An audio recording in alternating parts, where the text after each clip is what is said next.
Ladies and gentlemen, welcome to Late Night League here at Esports Arena. We are kicking off week 2. My name is JC Yeso McDonough, and joining me on the desk, my good friend Shane Seal Erickson, as we look to bring you all of the action today. Shane, welcome to the desk. Excited to have you next to me. How are we feeling today? I'm excited. I'm really hoping we can get some good League of Legends games today. Definitely going to be a good one. We've got lots of action to bring to you. Also, thank you so much for joining us here tonight. We've got players at our locations all across the country looking to compete in a couple of tournaments. We kicked off our ARAM tournament earlier today, and we are getting ready to start things off on Summoner's Rift here very soon, so we should be into the action momentarily. We're on patch 9.7 now, a shift from what we had just a week ago as we were on 9.6. Let's talk a little bit before we get into the first game of the day about some of our expectations here. We saw nerfs onto Kale, who is actually still banned away there, as well as Urgot. Yeah, so both these champions were kind of dominating in the top lane, so it's good to see a couple nerfs come in, but Kale, I think, is definitely still worthy of the ban in this game here. Into Champion Select here, we've got Gromp versus Get Money Boys in our first game of the day, and that lobby sound is a little loud there, but gonna get through the ban phase here. One more ban to go as Rek'Sai, Kai'Sa, and Yasuo off the board, the Sivir and the Kale, and we'll have to see what else we're looking to take off the board here for Get Money Boys. We do. Looking to take away that jungle pick in the Lee Sin. Yeah, the Lee Sin, we've seen a heavy priority towards these early game junglers. Have that great ganking power pre-6, can affect the lanes and start to snowball things, so no real surprise there, especially the Rek'Sai, who has had very high presence over the last few patches. One thing we'll have to take a look for is possibly the J4 coming out in draft, as well as some other picks, but the Jhin, the first pick here from Gromp, grabbing the 80 carry early. Yeah, I think with the couple 80 carry bans coming in already, it's nice to see that early 80 carry pick looking to kind of pinch the roll a bit more to maybe take away what could be, a Lucian or an Ezreal coming in from the other side. So the interesting response here, we get Xerath, Corki, both traditionally mid laners in the current meta, especially Corki. You want mid lane for the versatility with the package to roam around the map, but we could possibly see the Corki going bottom lane. You could certainly, I guess, flex the Xerath to the top side, but I don't know about that. We'll have to see how things shake out throughout the draft. But Shanko and Tom Kench, the response here. Tom Kench, we talked a little bit before we came live here, can be flexed up to the top lane, traditionally seen in the support role. We'll have to see where that goes, but your thoughts on the Shaco here early from Gromp? Yeah, Shaco, such a good early game jungler, especially since you take the Ignite as opposed to the Flash. You have such good early kill pressure. It looks like Jackson B is going to be the one playing the Shaco since he has the Smite and the Ignite already in the Summoner spell slots. And Morgana as the last pick from Get Money Boys. So I guess that is going to be the Xerath, likely in the mid lane. Yeah, Morgana support doesn't have quite as potent of wave clear as we did see her Tormented Soil nerfed on 9.6, but still has shown up. We were seeing it in the LCS playoffs in the semifinals, still to some success, so still something that can be flexed around a little bit, but things starting to shape up here in draft as we head to the second ban phase. Interestingly enough, Kale and Urgot nerfed this last patch, but still both finding themselves in the ban, so these teams still concerned enough about the power of those picks that they don't want to see them here today as the Sylas taken off the board there as well. Yeah, it's definitely possible that the scale of the nerfs wasn't quite enough to bring them away from seeing them in-game, but still seeing a lot of bans towards the early game junglers like we were saying, that J4. Yeah, and the Urgot, something that can be played in the jungle a lot as well, since he got his mini rework a couple of patches ago. So interesting to note that we do essentially have 4 jungle bans here and 1 jungle already picked. So the pool starting to shrink here for Get Money Boys, but Sejuani picked up here. We saw the Cinderhulk buffs on 9.7, and Sejuani is starting to see a resurgence. Yeah, the really good CC she provides in the early game, once you hits that ultimate, that level 6, her ultimate is such good at setting up kills, especially for that mid lane. I'd like to see it maybe go bot lane too with the Morgana, chain that CC, and that would lead into a kill. Definitely can be some great setup here, and the great thing for the Sejuani as well is so far you've got crowd control and setup from all of your lanes so far. We'll have to see what they go for in the top lane, but should be a good time for Creative Yock's Sejuani so far. Last 2 picks there for Gromp, the Soraka and the Brand. So the Tahm Kench, not really a big frontliner, as he's looking to kind of just stick to that 80 carry and or your major carry regardless and pick them up. So really a lack of frontline here from Gromp, a very squishy composition. Yeah, they picked 3 champions that were typically seen in the support role. It's likely that Tahm Kench is going to go top and Brand is going to go in the mid lane, but it looks like they're going to be relying on the Jhin and the Shaco to be their main carries in these fights. The Aurelia is the last pick here for Get Money Boys, so that is crowd control from all 3 of the lanes there for Get Money Boys, and Creative Yock is going to have a great time showing up to these lanes, can already be pre-prepped on these ganks from the laners. So interesting compositions put together here by both teams. We saw Jinxu actually on the Jhin a week ago. Looked pretty well on it. We'll have to see if he can repeat the performance here today. Let's talk a little bit about this bottom lane here. So we get the Soraka Jhin into the Corki Morgana, though that actually, okay, interestingly enough, that actually appears like it'll be the Corki mid and a Xerath bot lane, so we're going to get the double mage bot. Plenty of crowd control there. Oh yeah, tons of magic damage coming in and tons of CC. You have the Morgana with the Dark Binding, you have the Xerath, his stun, as well as his slow on his W. That's going to be really tough for Jhin and Soraka to survive the poke in that lane.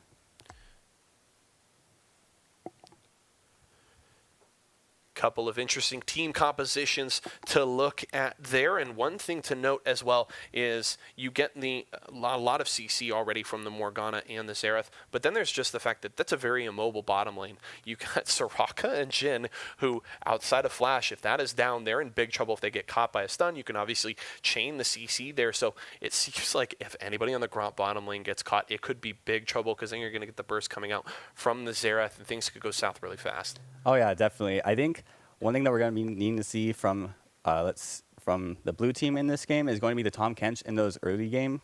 He's going to need to look to devour the Soraka and the Jhin to keep them safe once they start to get into those skirmishes and fights. Going to be interesting. Going to have to play very well around the Tahm Kench Devour. There could be a key in all of these fights, as we already mentioned all of the crowd control coming out from Get Money Boys here. Could make things very, very risky, and you do get now maybe a little more of a Tahm Kench frontline play here from Gromp, as he will be coming from the top lane, will be tankier as a result, getting more income, so that is a little bit of a benefit, but certainly a risky composition to put together. They've got a lot of damage. You talked about the early game Shaco, you get the Brand with the AoE damage, and if the Jhin is able to sit back, if the Jhin is able to sit back and fire out the damage with his ultimate, certainly can set a lot of things up in fights. And if the Soraka could keep him topped off on his health, things could go very well. But I like a little better the composition put together by Get Money Boys. They've got some great roaming with the Corki and mid. Beautiful setup from multiple lanes, and the bot lane can, if they get snowballing, be extremely scary. And then you got the Sejuani on top of that coming in, getting the permafrost, throwing out glacial prisons all over the place. It's going to be a very fine line for Team Gromp to walk. Yeah, I really want to talk about Team Gromp's team comp that they picked up. I love the Aurelia pick in the top lane. They have a ton of magic damage with the Corki and the Morgana and the Xerath all on the bottom side of the map. So having that Aurelia with the physical damage threat is such a good addition. And I'd love to see Sejuani kind of hover around that top side in the early game, see if they can get Aurelia ahead so she can kind of just pop off in all these team fights. We have already seen one scary Aurelia in Late Night League Season 2 a week ago with Korean Banana going off. I believe it was 18-0-1 or 18-0-2. A very terrifying performance there, and we'll have to see if Get Money Boys can have a similar performance to that, especially if you get the Sejuani up to the top side. The Tahm Kench is certainly vulnerable to ganks and mobile, and if you can get in there and set that up, could be a great way to get the Aurelia snowballing. Not going to be easy to wear through his health bar. He gets the thick skin and all of that, but we'll see if they can get that going. We should be into game here momentarily, ladies and gentlemen. Thank you for joining us tonight. We've got a full slate of action here from our locations all across the country in the western region as well as central. If you guys do want to come and see us and come and hang out as well, make sure to go to all of our locations in Roseville, Evansville, California, Spokane, Fort Worth, Colorado Springs, Tulsa, Oakland, and right here in Orange County. If you want to come hang out with Seal and I, see us walking around, make sure to come in and say hello here in Santa Ana, California. Also remember, our in-store locations in Walmart's all powered by the overpowered PC. Definitely go check that out. Some great equipment. Certainly working with one here today to keep an eye on Twitch chat. So definitely going to enjoy that. And please give us shout outs, whatever you guys want to say in Twitch chat. We'll keep an eye on it and hope you guys enjoy the show tonight. We're about to get into game here, so stick with us for a moment. Let's have one more little discussion here about these team compositions. I want to talk about mid lane. We've got Brand into the Corki. The Corki has that roaming power, but load crowd control could be very the word here is, I don't know if potent's the right word, but we could see a little bit of an explosive mid lane here. One of those gets ahead, they could really start to snowball, and especially if that Brand starts to get going and starts to get around the map to get after these teams, could be very scary here. What are your thoughts on this mid lane matchup? I think Brand has the edge in the early game. He should be able to poke Corki out, and if he can do a good job of that, Corki can be set behind pretty hard before he can even hit his item spike in the Triforce. So I'm really hoping to see a really solid matchup in the mid lane here. Looking to get an invade here at level 1 is Get Money Boys Jackson getting B into the red looks like he's gonna side. get caught out. Yeah, Shaco gonna be able to back away just quick enough. But there's a lot of crowd control here. The level 1 from Team Get Money Boys can be very scary. You get caught by that binding, could spell trouble. We've got a 5v4 here as Mad Mike Dog has stayed topside. I think Smart there could try and get the early push. Dark Binding will miss, and looks like Get Money Boys is just gonna back away. I think what's important here is for Shaco, his box that he has set up on the red buff didn't get triggered, so he'll still have that to be able to do the clear in the early game. You almost need no help there with the Shaco able to get that clear on the first buff fairly easily. We'll see both junglers starting on their bottom side, so we'll have to see if they try to make any effect on the solo lanes once they hit level 3 as the early poke comes out from the Brand as the bot lanes head down. Who do you favor here in the early game? Obviously there's the crowd control from the double mage bot lane for Get Money Boys, but the Jhin Soraka is no slouch, and we even see the Airy coming out from Soraka could get out a lot of damage. Jackson B trying to get down there for some action, but what are your thoughts early game on kind of how this bot lane will swing? So I think that the poke coming in from Get Money Boys bot lane, that Xerath Morg is going to probably chunk out the Jhin and the Soraka pretty heavily. If they can do a good job of avoiding that Soraka Q and making it so she can sustain up and first blood coming in top lane. No, Mad Mike Dog stepping a little too far forward, gets caught by the stun, but Jinx U gets one in return. The deadly flourish, blind there onto Creative Yak, will grab the kill for Gromp. Yeah, already a lot of fighting in this early game, some early skirmishes. I like to see that. Both summoner spells burned top lane there for Mad Mike Dog, so he's going to be very vulnerable heading back to the top lane. Has to be careful if he wants to push out that lane. Soraka, I don't play it a lot myself, but I love, it really came out at MSI a year ago, was you max the silence, you take Airy and Scorch, and you can do a ridiculous amount of damage on the Soraka. We'll have to see Insta Rage here, what he wants to max going in, but that can be kind of a bit of a counter to that heavy poke coming from Get Money Boys. Yeah, definitely. In some cases, even Soraka out-damages champions like the Morgana, who you typically would see doing more damage because of that Emax with the Scorch and everything. But pause. Oh, the pause. Emery is in trouble. We do have a disconnect for the mid laner there for Get Money Boys. Bug slap mid. I love it. Looks like we're getting readies in chat here, hopefully in just a moment. But Emery's is in trouble here top lane, trying to back away from Mad Mike Dog, looking to try and push that advantage, and maybe a little too far, as the lack of wards in River means that the Aurelia is susceptible to a gank, and Jackson B has shown up, and it seems like with no flash, Emery is just about doomed to go down here. We'll have to see what happens post pause here, but looks like we're getting ready. Game has been on pause. We're back in, and run, Aurelia! Oh, poor Aurelia. There's the Devourer coming in. Gonna get eaten up by the Kench, taken down by Jackson B, and we're seeing a more aggression mid lane. Yeah, that's both sums out coming out for Brand right there, going heavy in to try and pick up that kill on the Corki, but not even blowing a summoner there. Yeah, Ramon has to feel pretty good being able to get away there. Good Poke from Marco Flavo on the Xerath, getting through a bit of the Soraka's health bar as he landed the stun. And now Emery's back to top lane, had to use teleport, so the teleport advantage will be to Mad Mike Dog once that comes off of cooldown as he gets a little bit of poke out, the tongue lash on to Emery's there. And Emery's kind of has to rethink this lane a little bit. The Tahm Kench now even in CS here, doesn't have the kill, but still the assist on him and a little bit of armor with the cloth armor. So we'll have to see if Emery's can still play as aggressive here. We're going to get the Sejuani going up top side. Creative Yawk looking to set up a gank here. The stun is going to land from Emery's, and no flash means the Tahm Kench is in big trouble, but we're going to see the counter gank from Jackson. He's coming in here looking to trade back, but Emery's going to grab the kill, and the Shaco is going to have to back right away. Can't get anything done in the counter gank. Yeah, actually, I wanted to touch on Aurelia's early buy in this game. She bought the Executioner's Calling, so trying to look to kind of stop the Tahm Kench from being able to regen up with that thick skin, that gray health that he can not pop, and it'll give him a bit of HP back. And also the early cloth armor coming in from the Tahm Kench as well. He went heavy in on the health pots and looking to sustain that lane, and Aurelia went to kind of counter that with the Executioner's Calling. We also get Emery's there. We saw just a moment ago Jackson be staying, trying to pick up that minion wave, so Gromp doesn't lose too much gold with the Tahm Kench going down, but gets punished for it. The aggression from Emery's, a little bit of a tower dive there, gets him his third kill, taking down the Shaco, and that's quite the lead to start off here for the Aurelia. We were worried that the aggression may come back to bite Emery's, but it is starting to work out here. Oh, the double stuns there from Get Money Boys, both landing those onto the Soraka. This is feeling pretty bad for InstaRage. Oh, yeah. At least he had the barrier to keep himself alive there, but Morgana did commit the flash to try and land that Dark Binding there, so kind of a quick trade of summoners on the bot side, but InstaRage's barrier is going to be up quicker. Commanda.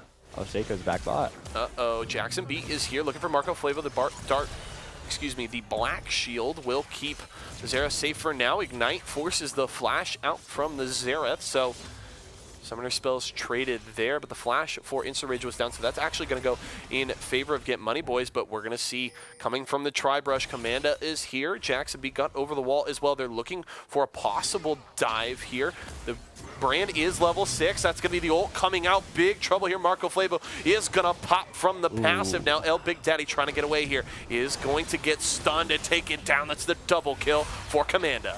And yeah, with that 4-man bot early, Team Gromp played it really well, got both the kills on their turret, and didn't even have to commit that many summoners, just threw out the Brand ultimate so it could pop around both the Xerath and the Morg and pick up both kills. Really good job from Commanda, knowing his champion well and knowing how to block the tower dive correctly. Gromp trying to respond in bottom lane to the pressure that they have seen in top, and bringing the lead in their favor, up just about 600 gold to get down a couple of tower plates in bot lane, and they will be able to back and spend the gold that they are sitting on. So keeping this game close, but they definitely are going to need to keep Emery down here. If you let this Aurelia get moving and get out of hand, we've seen how it can go just a week ago, so we'll have to see if Gromp puts a little more focus to the top lane. Maybe Jackson gets up there soon to try and get things going in favor of Mad Mike Dog. He may be looking for something here. Doesn't have any support, but he's trying to trade damage here as well as he can with the Aurelia. Is actually going to spit the Aurelia down under tower. That's going to be a tower shot. The stun will land from Emery's, but the Thick Skin will keep Tahm Kench topped off fairly well. Yeah, both these champions, Aurelia taking the Corrupting Pot, going to sustain really well in that lane. And Tahm Kench, of course, with the thick skin, is going to sustain up as well. So they're probably going to be continuing to fight quite a bit, I'd imagine. Mad Mike Dog just doing his best to farm under tower, but down near 25 CS. Those 2 kills going in favor of the Aurelia after the first one for Gromp. Not feeling too good right now as the TK having issues farming here. InstaRage going to take some poke, but the Deadly Flourish will keep the Xerath off of Jisu's support. Emery wants the stun, wants to go in here, has level 6, going in with the ultimate. Mad Mike Dog force the flash away, going for the dive. Emery's will take a couple of tower shots, but it won't be enough. A 4th kill for the Aurelia. Man, beautifully played there from Emery's, landing every single ability, forcing out the flash, and still following with that Q. Such a good played top lane solo kill right there. Now, Mad Mike Dog does have teleport available, so can get back to lane quickly here. if he chooses to do so, but you still have to be careful. You could go right back to lane and die to this Aurelia again if you aren't careful. Smite gonna go there for Creative Yak, able to grab the blue buff as the contest tried to come through from Gromp. Insta Rage, gonna get caught by the Dark Binding. This is big trouble. That's the Glacial Prison, and down goes Insta Rage. Now they're looking to turn onto the bot laner. Jinx wants to get onto the Xerath here. Deadly Flourish won't lock anybody down. He's gonna flash in, try to get the force shot, and that will be the kill. Traded back for the Jhin. Now they're looking to get on to Creative Yak. Jackson B is here, dash over the wall from the Sejuani, but there is the ultimate from the Jhin. El Big Daddy is burning and dropping as Jackson B grabs the kill with the Ignite. And Team Gromp getting that bot line priority there allowed them to react so fast on that play, so that when Creativity Yak kind of got caught out a bit and El Big Daddy tried to come and save him a bit, they were able to catch him out and managed to pick him up there. Really well played from Team Gromp. I love the response there. That fight goes really bad early, but recognizing that the Sejuani goes in and spends the ultimate just to take down a Soraka that was essentially already dead means they know that that big ultimate is off of the board and they can try and turn that around. And without Ramon there to assist or Emery teleporting down, they knew that they had the numbers advantage and could push through to win that fight. They get another kill there onto El Big Daddy and are able to turn things around. So Gromp not going to go softly into that good night. Push coming through from Emery again, continuing to try and press this advantage. CS lead now up over 30 and looking to pressure the tower. Yeah, that Aurelia's already got a 300 gold bounty on her. Remember, they changed this just a few patches ago. That is what would have been considered a 600 gold bounty before. So that's a lot of gold on the Aurelia if they can get a kill onto her. So I wouldn't be surprised if Shaco started to come topside. Maybe Brand started to come topside to kind of pick up that kill. More poke continuing to come out from the Get Money Boys bot lane, trying to get things moving here. Surprisingly, the Xerath and Morgana have not worked out as well in the early game, both sitting on 2 deaths and an assist and no kills, but Jhin feeling pretty good right now, near the Infinity Edge completion, sitting at 2-0-1. So Jinx is feeling pretty darn good right now, and actually was even able to escape, flashing in to get that kill on Marco Flavo and still getting out thanks to the support of his jungler. So this Jhin is feeling very confident in the early game. Yeah, I love seeing AD carries try to flash in to pick up kills like you saw Jinx doing earlier with that force shot. Doing their best impression of Wild Turtle. Exactly. But you know they're confident and you know that they're happy with the way they're playing. That was beautiful to watch. And actually Exhaust going down the mid lane to try and pick up a kill on the Brand. Yeah, Commanda flashing away, understanding the threat of the crowd control coming from the Sejuani there, turning back a bit of damage onto Ramon. Just trying to push this lane back. Ramon trying to hold his own here. Hasn't died yet, but a bit of a CS lead built up by Commanda. Does have him in a lead in the lane, and Creative Yak is down to the bottom lane as they're trading top as well. Emery's is going to miss the stun. The ultimate came out from the Soraka, and that is the shutdown for El Big Daddy. The ultimate from the Xerath, and the finish from Creative Yak grabs another kill. Yeah, I love seeing Xerath come in because the skill shot expression with that champ is so high. His ultimate alone right now is just 3 skill shots. So seeing him hit those is really nice to see, but with all the CC coming down from Sejuani and Morgana, it makes it really easy to land those. So now we see the Gromp bot lane with their first deaths. They're both dropping as the gank came from Creative Yak, and now they're going to look to translate that into a Mountain Drake. Jackson B is nearby, could look to contest. It's risky because it's going to be the 1v3. He's looking for Marco Flavo, but they've spotted him out thanks to the sweeper. El Big Daddy will combo with Creative Yak and grab that kill onto the Shaco, and that means almost no contest will be possible here for Gromp. They're still staying in the area. El Big Daddy low on mana, has to be careful about contesting the Brand. Now, I love that play from Get Money Boys. Knew that Jackson V was going to be there and try for the steal.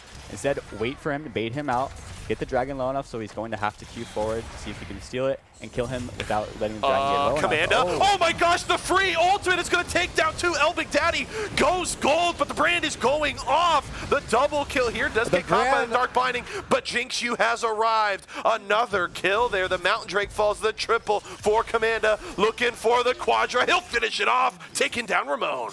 Man, the brand popping off so huge that team fight. That ultimate bounced around 3 members, his passive stacking up and popping on those members, and you saw explosions, and kills going down. Oh no, they're trading in top lane again. Mad Mike Dog looking to take the win in the 1v1 versus Emery's, but there's so much damage coming out from the Aurelia. He's going to need the stun. He won't get it. Flash for flash, and Emery grabs the kill. Now Marco Flavo trying to clear out mid lane and protect his tower. He will be able to do so. Oh, I saw Commanda coming down, and as soon as I saw Creative Yak and the bottom lane funnel up towards that choke point, I was like, oh no, please. And then flashing on top of each other, it was all she wrote. Beautifully set up ultimate there for Commanda, and he takes command of that fight and this game. Now 6-0, sitting on the now 600 gold bounty here for the brand. That is a very big boy as he finishes his Luden's Echo. Yeah, he also just finished Sword Shoes now. That's going to be so much damage onto these members of Get Money Boys who haven't picked up the MR yet. That's going to be so much damage on the Corki, Morgana, and the Xerath who haven't bought those Merc Treads.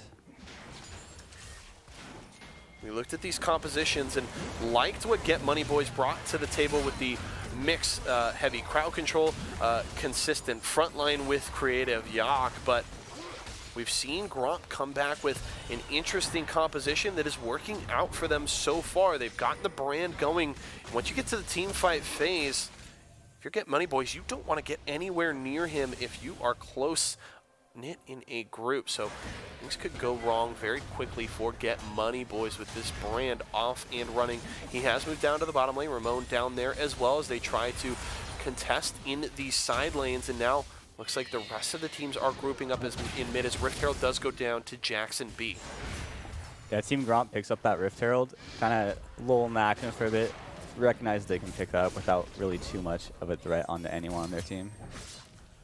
Now up to the top lane, Emery's trying to pressure this tower, but the response from Jackson B and Mad Mike Dog will get them up there to save the tower with just a sliver of health left. Cloud Drake will be up next, and 1,000 gold lead for Gromp. They could look to start stacking those Drakes if they choose to do so. We're just past the 15-minute mark, so tower plates are down, and big trouble for Commanda here. That's going to possibly be the shutdown. The ult is out looking for a trade kill possibly, but that's the shutdown.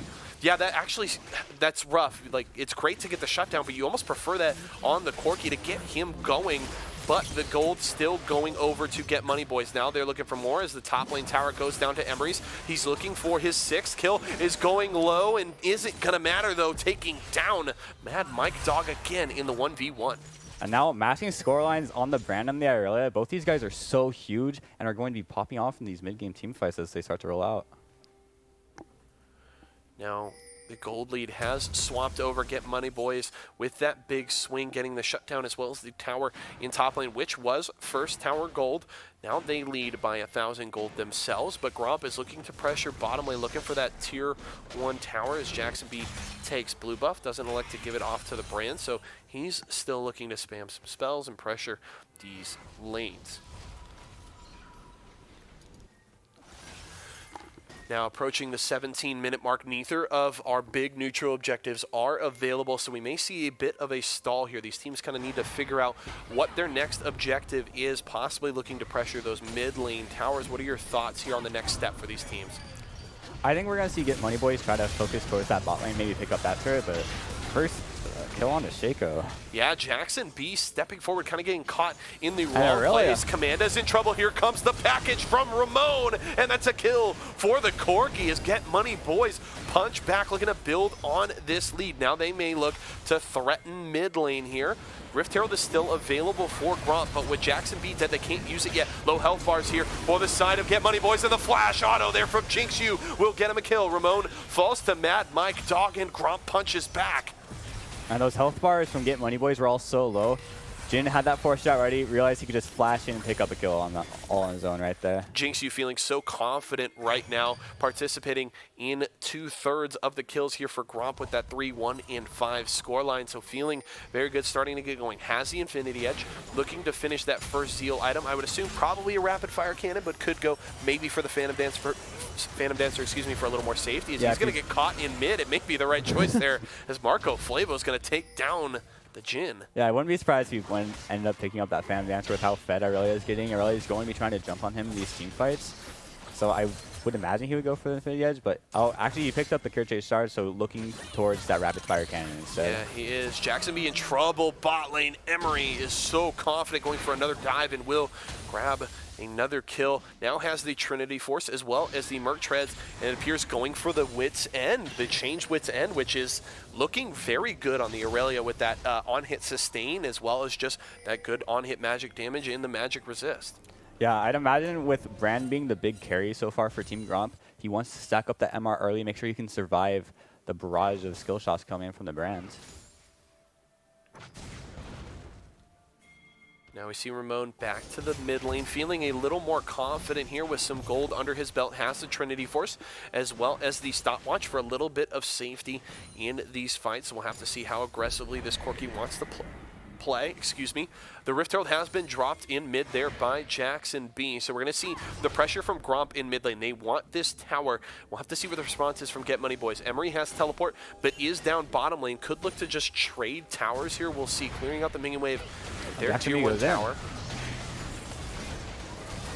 Jackson B taking a lot of damage, but stepping up. The poke coming out from Marco Flavo. That's going to be the Sejuani getting munched up and taken down, flashing away, but that won't save you this time. Commanda taking down the Morgana. The flash from Ramon. Can he escape? He's going to get caught by one shot. The second will be blocked by Marco Flavo, so he will survive. Deadly Flourish tanked again by the Zera. There's the silence from Insta Rage. The Rift Herald charging onto the tower. The flash, the tongue, and that's 2 more kills for Gromp as they're looking to continue pushing. The Aurelia is just walking to mid lane. That means the Rift Herald charge onto the tower here in mid at least. Can they look to continue pushing? It might turn for the inhibitor here. Rift Herald's still alive, and there's still death timers on multiple members of Get Money Boys. Irelia's here now, and that's the ultimate hitting 4. Man. Okay, he's trying to take down quite a few targets here. They're low, flashing onto Commanda, but it's not going to be enough to shut down for Jinx U and the Rift Herald, damaging onto the inhibitor as well. So that will be mid inhibitor broken by Gromp here, just past 20 minutes. A big swing here in favor of the blue side. Yeah, man, Team Gromp not having a single member drop during all that siege. They had the Rift Herald pop. They dropped it right around their inhibitor. It walked all the way up to mid and managed to take down the inhibitor itself.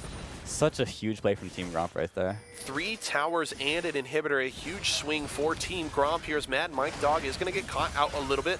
He's knocked down by the Dark Binding. The CC will chain, and that's the shutdown for Ramon. Getting some gold onto that cork. He's going to feel very good. We also see the Wit's End from Mad Mike Dog, so recognizing that there's a lot of magic damage coming from Get Money Boys, and that should be a fairly efficient item for the Tom Kench, but an early Baron started by Get Money Boys. It looks like Gromp is none the wiser to this play yet. Jackson B will get here, but the response may be late from his team, but the Baron is not going down very quickly without the consistent DPS outside of the Corki. It's taking a while for Get Money Boys to deal with this. Here comes the rest of the team. Jinx, you want some. They're looking to get after the team here. Really starting to walk there now? Yeah, Commanda getting caught by the Dark Binding is going to feel good. Jackson B with a little bit of the flank.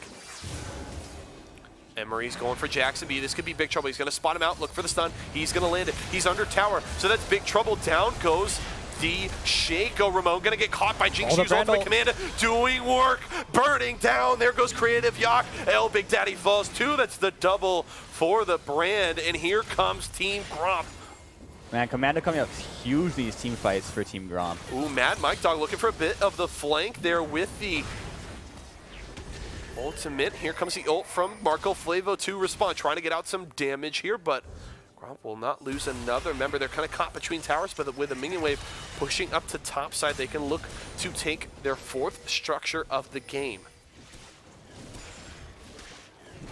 Yeah, after the Baron Temp of failed for Get Money Boys, it allowed Team Gromp to just set up for this top lane turret, and Emery going in. Insta Rage does get the ultimate out to just keep himself alive in the face of Emery's Aurelia there. Emery's came back with full health and mana, was looking for some kills. Won't get them, but is able to push Gromp off of the tower and save that for the time being. Cloud Drake is now alive.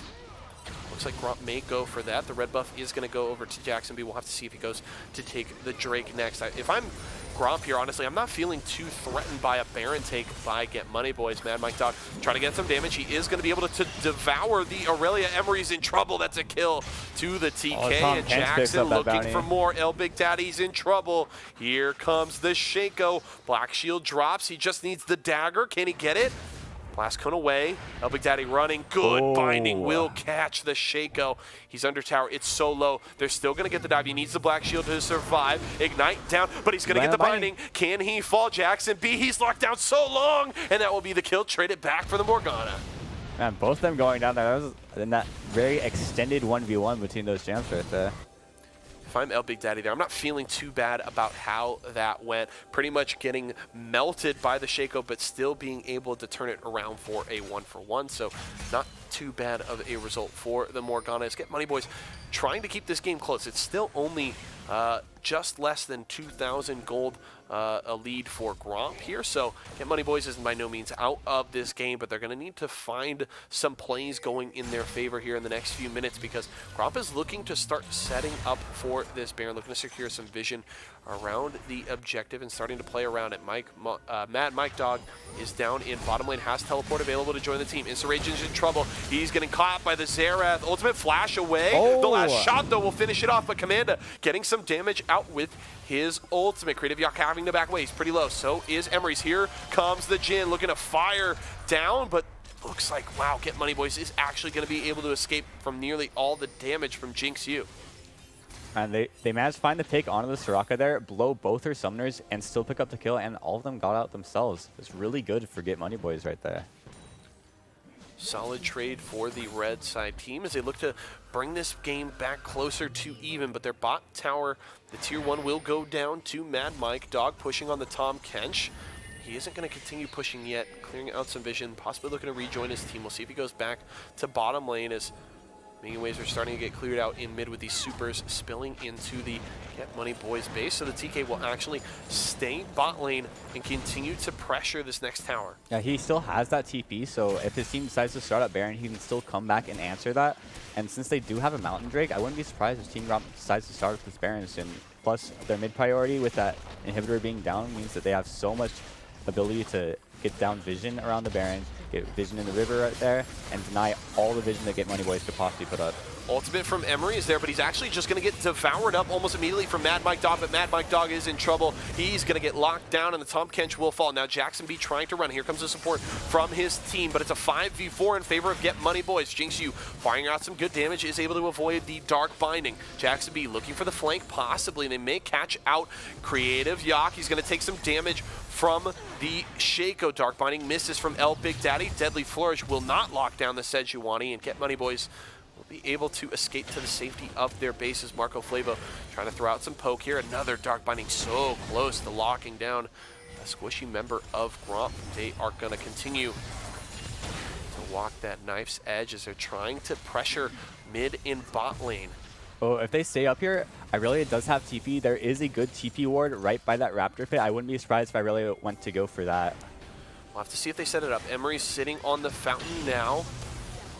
El Big Daddy going to get caught by the Deadly Flourish. Here comes the ultimate from the Jin. Now they're going to body Blanc to try and keep the Morgana alive. Jinx U recognizes that, immediately cancels the ultimate. Here comes Emery's looking for the stun. Is going to force the jump out there. The ultimate from Jackson B. Not the ultimate, excuse me, just using the clone there, but still able to get away from the Aurelia. Emery's still very scary. Now sitting on 3 items, has the Sterix Gauge and the Wit's End. So quite a tanky build so far, but still a lot of damage in this Aurelia's kit and that new Wit's End, providing so much sustain. It's hard to take down Emery's in these fights. And now both teams possibly looking to set up around Baron. The Cloud Drake going over to Gromp, and now we may see these teams contesting around a neutral objective. Yeah, right now the inhibitor just respawned for Get Money Boys, so they'll be able to push out that mid lane on their own. Again, they haven't yet picked up a turret in the mid lane. They're probably going to be looking to get that down next before they try to get some vision around Baron. One thing to note here with that gold lead being about 2,500 gold is there's still a lot of standing gold on the map from Get Money Boys. They've only got 2 towers to the 5 of Gromp. And we'll have to see if they can pressure mid and possibly take that one down. Ramon coming out with the package, but it's not that hard for Get Money Boys. If they get one play in their favor, take down a couple of members of Gromp in a fight, they really could close this gold gap very quickly and obviously look to pressure the Baron. Ramon, with the threat of the package, will step right up to this tower. Jinx U has to respect the crowd control coming from Get Money Boys, and that will be the tower going down. Gromp loses their final tier 1. Yeah, again, Get Money Boys did the right play there. They got their inhib back up, immediately went for that tier 1 turret in the mid lane, and now they have such good vision control around this Baron. There's only one ward from Team Gromp in that entire area, and that's actually going to be them going on Tom Kench. Yeah, Mad Mike Dog is in big trouble. The Glacial Prison will miss, but still the package from the Corki doing a lot of work here. Mad Mike Dog trying to run, flashes away. Can he escape? There's a long lane ahead of you, my friend, and you are going to drop Ramon, grabbing his 3rd kill there as the Tom Kench gets caught too far forward. Now we could see Get Money Boys try to pressure the Baron, but Marco Flavo taking a lot of damage. He's burning from the Ignite. He's going to drop Jackson B with the kill, so it's a 1-for-1 trade across the map. But Emery's bot lane looking to pressure. We'll have to see what the next decision here is from Gromp. They're looking to pressure mid, possibly looking to pull the Aurelia back, but Emery's is still going to at least get this tower. Yeah, so that is the main source of wave clear on Get Money Boys down. And now the support down too. That is going to be them trying to pick up that inhibitor. And I wouldn't be surprised if they decide to fall back to Baron and try to pick that up right now. Emery seems to recognize that this inhibitor is already going to go down and is going to look to trade further, looking for that bot inhibitor tower. But Gromp is actually going to stay. They're not going to go to a Baron yet, so they may force Emery's to back. Mad Mike Dog is here to try and defend. They're pressuring on the Nexus towers. That's one go for the falling. They could go for it. Mad Mike Dog is just delaying here. Emery's cannot leave as of yet. Use the ultimate, but is going to get devoured. The Aurelia cannot leave, but the team is defending well enough. They will force the rest of Gromp out of the base, and Emery's may just get a kill here. Is going to take down the Tom Kench, and backs coming through for Gromp, but this is still going to be an inhib for Get Money Boys. Yeah, really impressive from Emery's, knowing that he's going to win this 1v1 and pick up his own inhibitor for the team. That's really important for the inhibitor trade right there.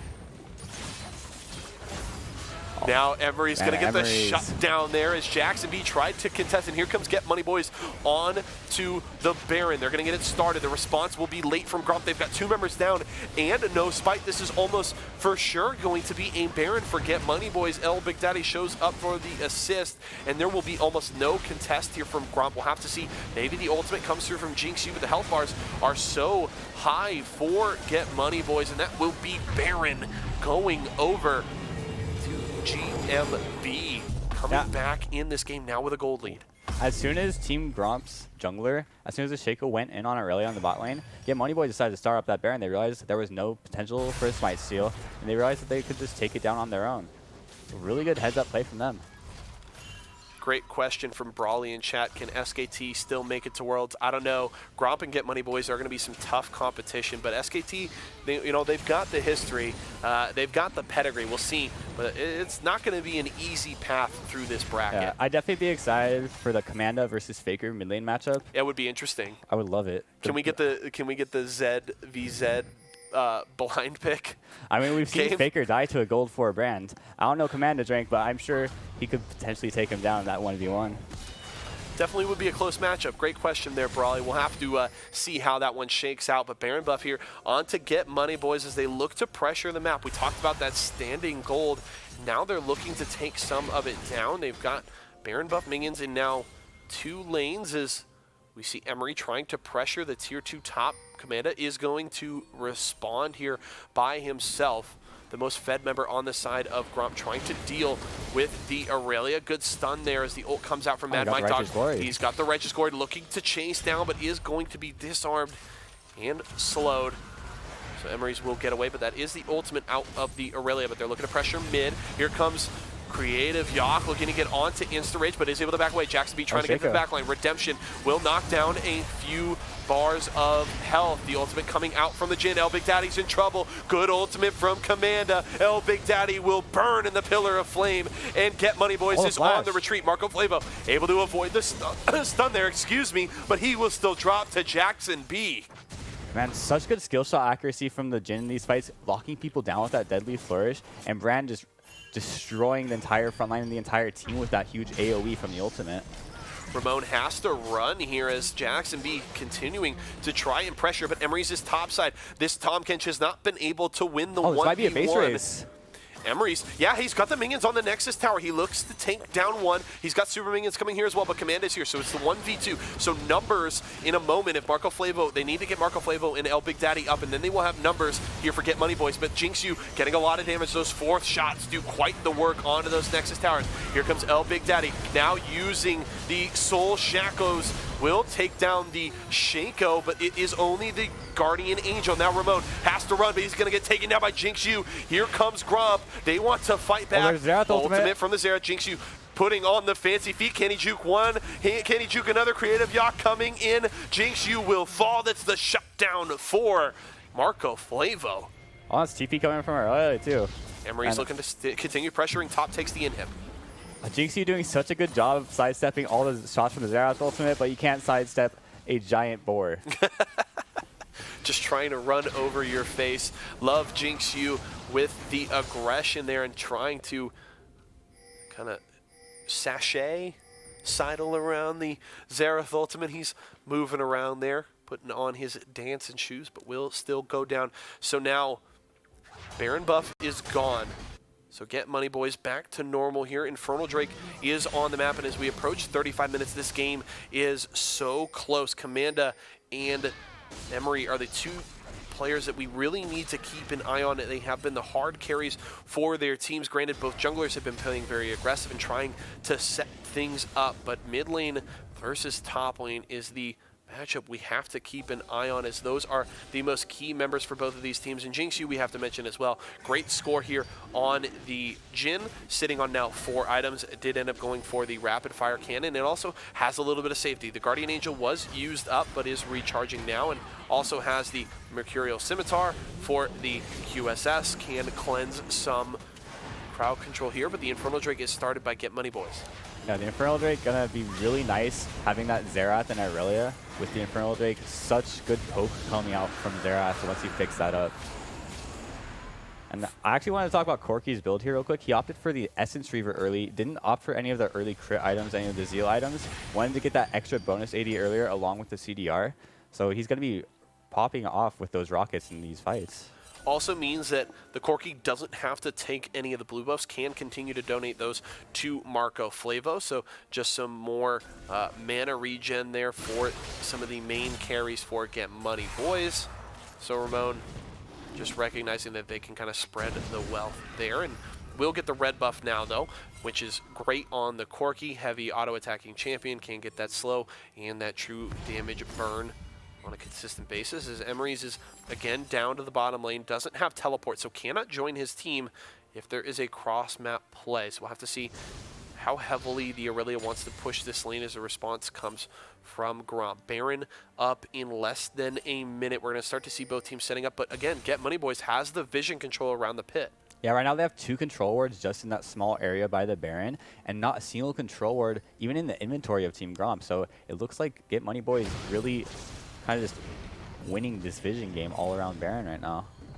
And less than 20 seconds now till it spawns. They've got their first Elemental Drake and looking for their second Baron very soon. Ming Waves are pushing in their favor in all 3 lanes. They've got the supers coming in top, which will threaten that side. And it looks like Emery's is trying to force Gromp to respond in bottom lane so his team can go for Baron. They're going to clear out some vision here on the blue side jungle of Gromp, take down a ward or 2, and now look to turn back towards the Baron. But Mad Mike Dog is here to try and respond. Jackson B looking for the flank, trying to respond here, but is going to get charged on by the Sejuani Insurrage, trying to garner some attention away from Jackson B. Now Jackson B looking for Ramon, trying to sneak away, is going to get the blast cone, doesn't get over the wall, but does escape there. Ramon, oh, not for long though. He's going to get caught by the Glacial Prison. Redemption will keep him alive a little bit longer. Now the traps are down and Jackson B will still escape. Yeah, just a clone going down there, and actually Team Gromp going towards the mid inhib. Yeah, Jinx Yu trying to threaten that, but Emery is bot lane again. No teleport still for the Irelia, but cross-map pressure could set Get Money Boys up for the Baron. Now the package onto Ramon. They can start a fight when they want, even without the Glacial Prison. We'll have to see how aggressively Ramon plays with the package available. Recall coming through for Emery bot lane. Recognizes that he most likely wants to be near his team as they set up for this Baron. Feels confident enough that he has pushed bot lane far enough towards the Gromp base to try and help his team out, but they're just going to clear out some wards. They can't start the Baron just yet. Shaco taking quite a bit of damage from that Baron right there. Now down to half HP already. That might be the sign for Get Money Boys to start up the Baron over here if they recognize that Shaco was down pretty low. Yeah, Insta-Rage will be able to top his health bar off, but will cost the Soraka some health here, so we'll have to see. Jackson B will take down another pink ward. Just trying to maintain some semblance of vision control around this objective. They know that this could be what ends the game here, as Emery is again down in the bottom lane. Still no teleport available, so he is on an island here. But Mad Mike Dog doesn't have his, well, does have the ultimate, but if he gets caught by a stun, that's fairly easy for Emery to cancel. Emery also hitting full build on this Aurelia. 6 completed items. This guy's going to be a monster in that side wave. Team Gromp won't be able to deal with it with just one member. They'll have to devote 2 or 3 members to maybe taking him down. And that might be just a sign for Get Money Boys to start up Baron on their own if Emery starts to threaten this inhibitor.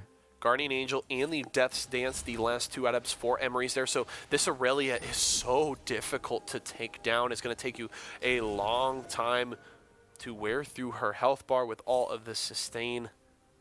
But they're going to try and do it now. Jinx, you may have the damage to get it done. He is going to QSS the stun there from the Aurelia, but we're fighting near Baron. Creative Yak is trying to pressure the team. Here comes Emery's, does get the stun, but isn't able to get out the damage here, trying to run from Jinx Yu. There's the ultimate, and that's going to be the Guardian Angel forced out. He will resurrect, but the Jhin can hold on to his shots. Misses the 3rd, lands the 4th. Mad Mike Dog will munch down on the Aurelia to finish the kill, and that's the shutdown there for Jinx Yu. Now here comes Gromp. They're trying to threaten here. Commanda taking so much damage. That's the shutdown. That's huge, but the ultimate was still out from the brand, and down goes Ramon. Creative Yak is dead as well, with Emery's off the board. That's the double kill for Jackson B. Insta-Rage is in trouble, trying to run from the Xerath, is not going to be able to get away, and that's a kill for Marco Flavo. But here comes Gromp. They're trying to take down the Xerath. He will not escape. That's the ace for Gromp, and they're looking for the base. Jinx Yu pushing him in. Will take down the inhibitor. Teleport coming in from Mad Mike Dog. They want to finish this one off. And remember, there are no Nexus turrets left. They can just go straight on this Nexus with 20-second death timers. This should be the end of the game right here. This is it. Gromp get the kills that they need. The cross-map pressure is not enough for Get Money Boys. And this game to kick off week 2 will go to Team Gromp. Just really well played from Team Gromp, recognizing they need multiple members to take down the Aurelia. Devote that to there, and then as soon as that happens, Tahm Kench TPs right back to the fight, and they just win. What a great play there from Gromp, recognizing where the pressure was on the map, where they needed to go to set themselves up for victory, and critically Commanda there with the ultimate, getting that off right before he goes down, because that was huge. I mean, if he isn't able to get that damage off, then you've all of a sudden got Ramon going off in that fight. He started it off well, but Get Money Boys grouping up close and just getting the damage out there from the brand quick enough to get his team in then to set up, finish off the kills, and finish off the game. Yeah, Commanda's AoE in that last team fight was the real MVP. Did so much damage across the board to all the members, and even though he went down a bit early, it still allowed Jinx Yu and Jackson B to end up picking up the rest of the kills in that fight and winning them the game. Yeah, great play there from Gromp. This game going back and forth really seemed like at multiple different points, each of these teams kind of had control of the game and trying to pull back and forth. We never really had kind of a clear-cut, all right, this team is about to run away with it, because we saw the Aurelia looked impressive, continued to be a threat across the map, but just kind of got to a point where you hit that full item build and you'd say you almost can't be overconfident enough unless you're going in for a 1v5 on that Aurelia, but Jinx Yu and Mad Mike Dog were enough to get down there. The crowd control comes through, and you know, the Aurelia never quite able to close the gap onto the Jhin and take down Jinx Yu, and then that was really what got the ball rolling. Then they win the fight at Baron and finish it off. So great play, recognizing kind of who they needed to send where to set up for that fight and push it through to a win. Yeah, Tahm Kench, huge in that kill onto Aurelia in the bot lane, making sure to devour the Aurelia, keep him away from the Jhin, and Jhin just staying alive, landing his skill shots, landing the root from the Deadly Flourish. From Deadly Flourish, yep, that's right. Then the curtain call opening up right Beautiful. after, getting the 4 shot to get that kill on Aurelia. Yep, definitely setting that one up beautifully, I have to say. Really MVP performances from both Jinx Yu as well as Commanda in the mid lane.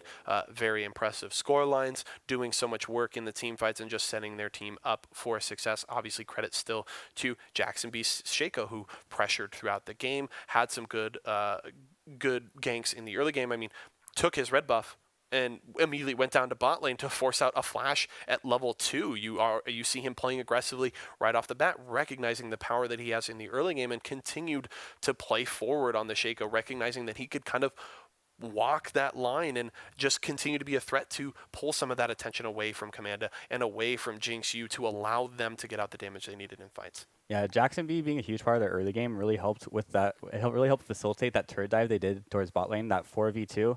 Such well played from the Brand and the Shaco, and that roam really helped them get really far ahead of the bot lane in the early game. And we were curious about the Tahm Kench because we talked about it in kind of reviewing the patch notes or whatever and discussing, hey, you know, this can go to multiple different lanes, but it's seen so heavily in support because of the safety that it provides in the laning phase to your AD carry. But it was interesting to see the unexpected move for it to go to top lane, and it suffered early. I mean, the laning phase went so well. They get that early kill on the Aurelia after he drops in the 1v1, but then all of a sudden the Aurelia starts to get ahead. But it seemed like Mad Mike Dog did such a great job of understanding what his role was in the game, recognizing that he didn't need to smash laning phase and even could kind of lose that lane gracefully, and still coming in, providing so much crowd control in the fights, setting his team up for success. I mean, so many devours to just lock people down. I mean, he gets a great one on creative Yaki in mid lane where they get that fight that kind of starts to push the game towards the victory there. So credit to Mad Mike Dog on the TK, doing some great things, just recognizing what his role was in the game. Yeah, I also loved the build he went for with his items. He went for the Wit's End on the Tahm it. Kench. He realized that Aurelia had the same item, decided to match item parity, and it kind of allowed him to get those stacks up of his passive and get that stun and the Devour in, which helped them ultimately win the game in that bot lane. Hey, that item looks pretty good. Why not take it on the TK? We'll see how it works out. I would say it worked out pretty darn well. We had a great game to kick off the day. Definitely a lot of excitement and action there, but we've got plenty more coming to you throughout the night. Stick with us. We've got more action coming to your way. We're going to head to a short break now, but we'll be back in just a few.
Welcome back, ladies and gentlemen. JC Yesa McDonough and my good friend Shane Seal Erickson here, bringing you all of the action of Week 2 of Late Night League from Esports Arena, Orange County. One very close and interesting game to kick off the day, and we've got one coming to you very soon. We saw some interesting things in draft for Game 1.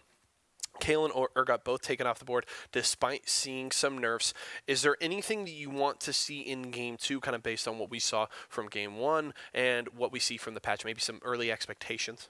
I was surprised we didn't see something come out like the Lucian or Ezreal in the bot lane, and especially the Vayne, considering her presence in the bot lane and a lot of various elos and everything. I'm surprised we didn't see that come out, even in the draft in the first game. No bans, no picks, and instead we had a Jhin versus Xerath bot lane. Yeah.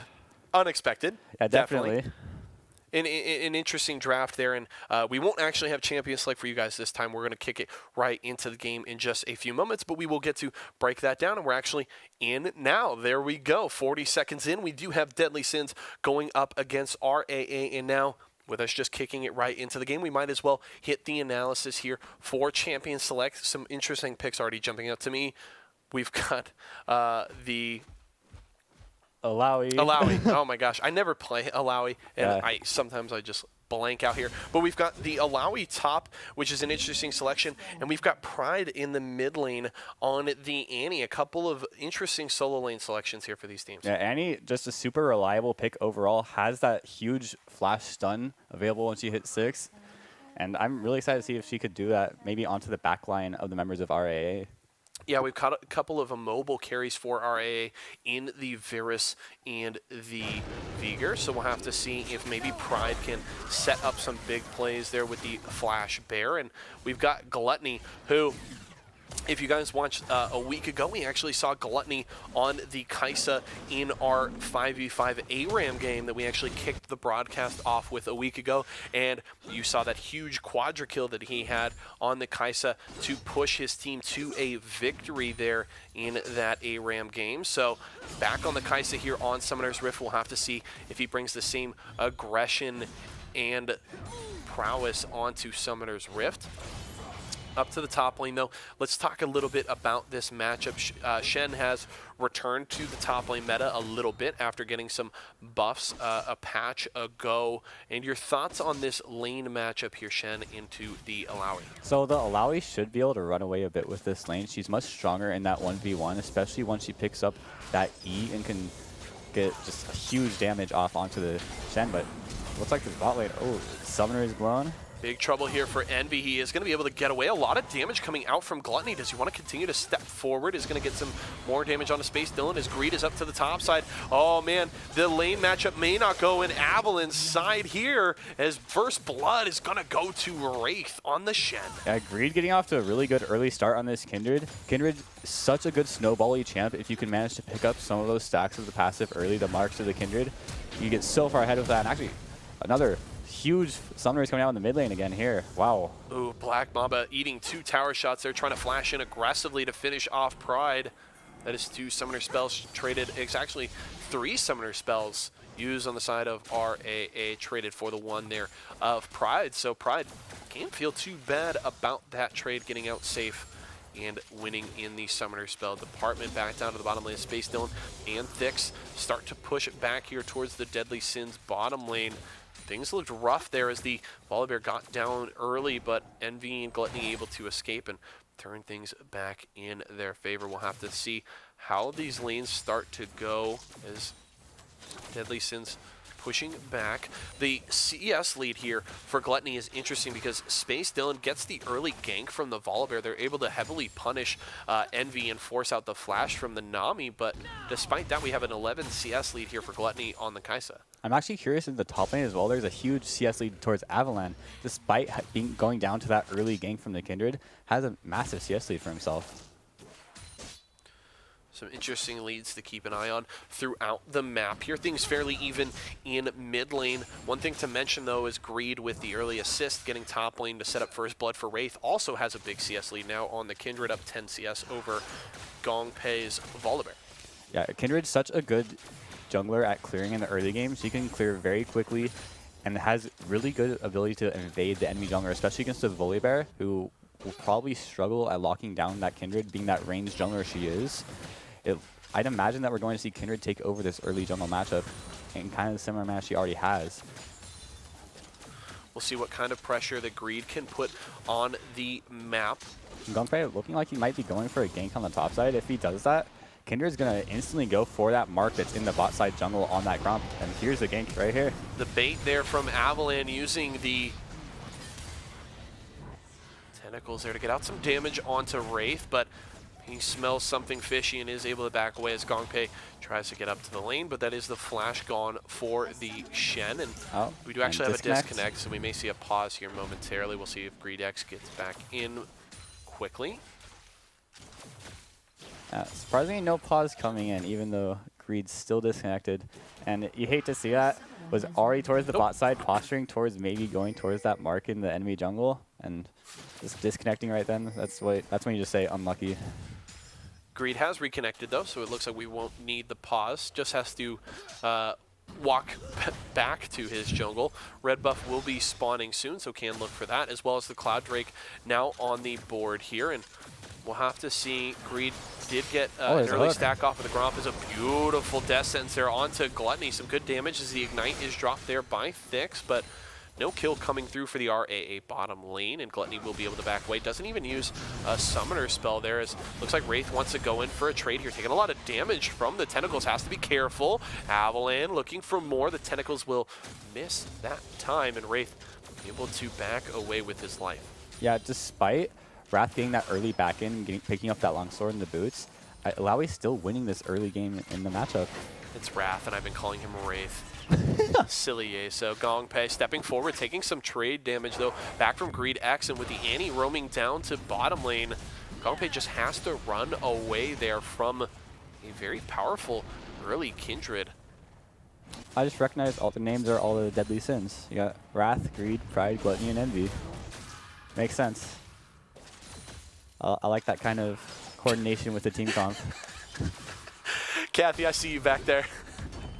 Our producer, I think, loving the fact that we noticed that. Good eye there from my partner here, Seal, noticing that. But we're missing, it's Sloth and what are we missing? No, we have Envy. Sloth, we've got Envy. Huh. Lust. Lust. There it is. Yeah. No Lust in this game, just Wrath. Bummer. Full Metal Kindred Alchemist Brotherhood is a great show. Actually haven't seen it. Oh, gotta watch it. Yeah, I was meaning to get around to that one at some point. Must see. But we've got an anime storyline of our own here as the Deadly Sins trying to take down RAA. They've got the 1,000 gold lead here with 1 kill on the board and looking to build on the lead that they have so far. Greed. I was Greed sitting on a ward, or he's clearing a ward? Clearing out a pink ward. He's going to get caught here, possibly. GongPei is low on health, though. I don't know if he has the and Vic's roaming up, too. Oh, no, this could be big trouble. Greed going to get flipped back, and there's a no response from the bottom lane here. Flash away won't get Greed away, and that's Black Mamba grabbing the kill. Greedy for the ward, and it turns around to punish the Kindred. Yeah, that Veigar ultimate does such huge execute damage, and even though the ultimate comes in from Shen to try and defend him with the stand, or what's it called again?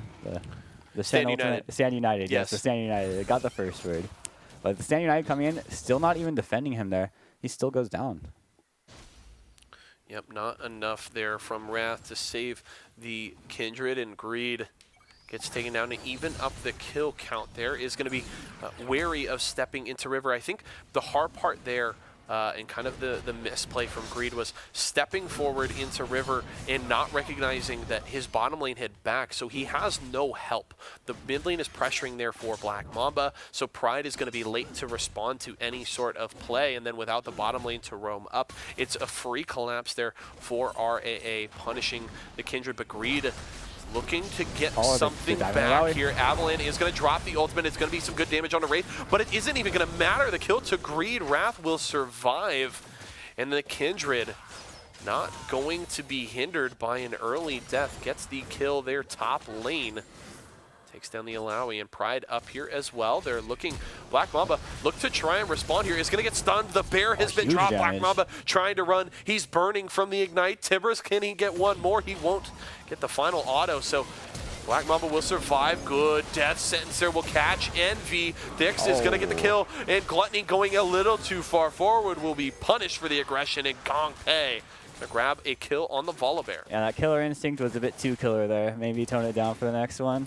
But really good play coming in from RAA, just responding to that really good death sentence. And don't worry, Swift Dragon, I do see the chat. Hope you're having fun over there. But now Greed is getting caught again so far forward. He does use the Lamb's Respite, and doesn't matter, Avalan will take the kill. This Alawi is going to be pretty scary as the game goes on. She has a huge CS lead in lane, and she's one of the champions where if you start to take people up there, she gets more tentacles when she ults, so you don't even want to send members up there to try and stop her. Gong Pei is going to clear out the red buff here. We haven't seen any pressure onto Drake despite RAA catching out Greed and getting that kill in River. Didn't look to take the early cloud, so we'll have to see which of these teams wants to prioritize that early. Wraith stepping in. He's feeling confident in this lane. 1-0-1. We seem to think that this was going to go in favor of the Alawi, but the pressure from Greed in the top side has helped set this Shen up well in the early game. I definitely agree with you on that one. Shen has been doing pretty well for himself in the lane, being able to lock down targets with that taunt. And Avalon is still struggling a little bit. Greed's been focusing so much pressure towards the top side. And still, there he is right around the top side. Might see him go top again. There is pink wards set up for RAA, so Avalon will spot out any gank from the Kindred, and now we'll see the Kindred heading down towards Drake, so Avalon can feel a little confident to try and pressure that lane a little more, knowing that there are no members of Deadly Sins up there to help out Wrath. Pride going to get caught in the event horizon, going to get stunned, but Greed is here for the assist, but no ultimate available for the Kindred. Could be in big trouble. Black Mamba looking for the kill, isn't going to finish it off. Greed just escaping by a hair. Just barely out of range of that ultimate from Veigar. And if Veigar had been in range, that would have been a kill going on to either of them. Uh-oh, Gluttony's in mid lane, wants the kill. The burst coming out from Gluttony is able to force out the stopwatch from Black Mamba, but still able to finish off the kill. The Nami ult will set up the second there for the Kaisa double for Gluttony. And the bot lane from RAA going down, trying to take down some turret plays in the meantime. But really good roam up that you don't normally see from Deadly Sins bot lane. They're going to try to take down this mid lane turret and maybe even posture towards this Cloud Drake. Yeah, the roam from the entire Deadly Sins bot lane is certainly worth getting the double kill on, and the Kaisa getting her rolling. Has the BF sword as well as the Kirchi shard, so we'll have to see. I would expect probably, is it Infinity Edge start still, since kind of the revert for Infinity Edge for the Kaisa? Yeah, you usually typically would go for the Infinity Edge first in that build, and it's like forcing a flash from Avalon, and nice follow with the Q. Wrath too far forward. He's going to get the wrath of Avalan there. Gong Pei gets stunned by the Annie, tries to turn it around, but the sustain will not be enough. A second kill there for Greed. They're also going to be able to steal away the blue buff. Yes, they will. Go over to the Annie, but Greed is so low, flashing away. Pride drops, so it's just the blue buff transfer onto the Veigar. Greed got to hop away. We need to see the fancy feet. Come out. The ult is actually nice flashed away. Stand United coming through onto Greed. The arrow will miss. And the Kindred just able to survive. Man, Greed and Pride almost getting cut out there. Pride going down, but Greed doing a good job of staying alive. Wrath recognizing his teammates low, commits to Stand United, and now just use TP to get right back to top lane. Shen with that global pressure. I'm hearing in chat Mystic Turtle saying it's pronounced raw. R-A-A, just like the word raw, R-A-W. All right, I'll take noted. it. Raw here. So Raw with the 200 gold lead. Yep. 6-5 in kills. We're nearing the 15-minute mark, and actually just a few seconds away from 14 minutes, so that means we do see turret plates dropping. Interesting build here coming in from the Kaisa. It's the Stormrazor first item. And remember, so since they updated Stormrazor, now its effect slows when it's fully stacked, and it amplifies the effect of your Kirche's shard item. So it's going to amplify the effects of the static shiv and the rapid fire cannon once those come in. But no Infinity Edge coming out first like we expected. And An interesting first buy there for Gluttony. We'll have to see how it works out. 2-1 on the Kai'Sa, so feeling pretty good so far with a solid start. And sitting pretty on a nice CS lead there, too. That's 40 CS up already at 14 minutes. Highest CS in the game. Yeah, Black Mamba nearly walking into a very rough situation. Their Space Dylan going to get away, and they're looking to take the Cloud Drake here. Raw. There's going to be no quick response from Greed, and this should be Cloud Drake secured. Smite will come through for Gong Pei, and that's going to go down. And Gluttony and Envy a little late to respond here, so that means that Raw can escape unscathed. We'll have to see if we see a play bottom lane. The roam is coming through for Pride, trying to see if maybe there's something they can get done down here, but Gluttony and Envy are pushing into the tower, so the safety of that structure at the backs of Space Dylan and Thix. Bubble will miss from the Nami, and Wrath just trying to hold his own top lane as best he can. As Avalanche starting to get some items under her belt, is starting to build a bit of a lead here. The Shen struggling a little bit, has the Tiamat for a little bit of wave clear, and then some tankiness from the Bomby Cinder as well as the Ruby Crystal, but oh, nice bubble. yeah, does catch two there. Envy with a great start. There comes the ultimate, but there's not really going to be any follow-up there. Gluttony not really in a great position to go for that Greed, looking for the execute, but is going to go down, is able to escape from giving any assists over to Gong Pei, but that's aggression there. Pride flashing in, looking to take down the Vigor. Wrath will fall. He's going to burn, though. Black Mamba falls as well. Gong Pei now looking to chase down Pride. Timbers here for the assist, but Avalanche is looking to chase down as well. Gluttony with the long distance skill shot. The ultimate from Avalanche looking to take down some squishies, but the shutdown for Gluttony takes down the Alawi. Yeah, Avalon hitting 3 members with that ultimate and starting to heal up a bit, but it's not enough. Those members were able to take him down pretty quick, and really good reaction from Gluttony and Envy to come up and help out their mid laner right there. Now Gluttony looking to pressure a bit in mid. A little bit of wave clear there on the Kai'Sa will start to pressure the tower. Pride low on mana here, so the Annie going to be pretty ineffective. He may be able to get out a single stun. Good death sentence onto Envy. That's a Stinking United coming through, so Envy will survive momentarily. Is it going to be enough? The taunt comes through. Will keep Envy alive, and the Lambs respite from Greed. Space Dylan walks out of it looking to Greed for the kill, but Pride will survive. Thix looking to take down some low health members. Drops the box, but it's the double kill for the Kindred. One back in response there from Black Mamba, but 3 are dead for Raw. And here comes the Alawi. Deadly Sins will back away, but they have won that trade and will return to base with their spoils. Yeah, now Deadly Sins taking the 1k gold lead over Raw, and Avalanche TP is just a bit too late on this team fight. Already won for Deadly Sins. Now a small gold lead, 1,000 in favor of Deadly Sins here. So they may look for the Rift Herald before it despawns. Blue buff will go to Greed to top off that mana bar here, and we'll see if they can go for this objective, taking out some of the tentacles. They may just try to collapse on an Avalanche top lane. He has stayed. That's going to be spotted out there by the pink ward. And first turret taken by Black Mamba in the mid lane. Yeah, Raw getting that first structure. A little bit of gold in their pocket will close that gold gap. And we see Space Dylan and Thix are back to the bottom lane by themselves. Looks like Gluttony and Envy will respond, but they could look to pressure this tower before they arrive. Thix possibly looking to set up some vision, but will be spotted out by a pink ward.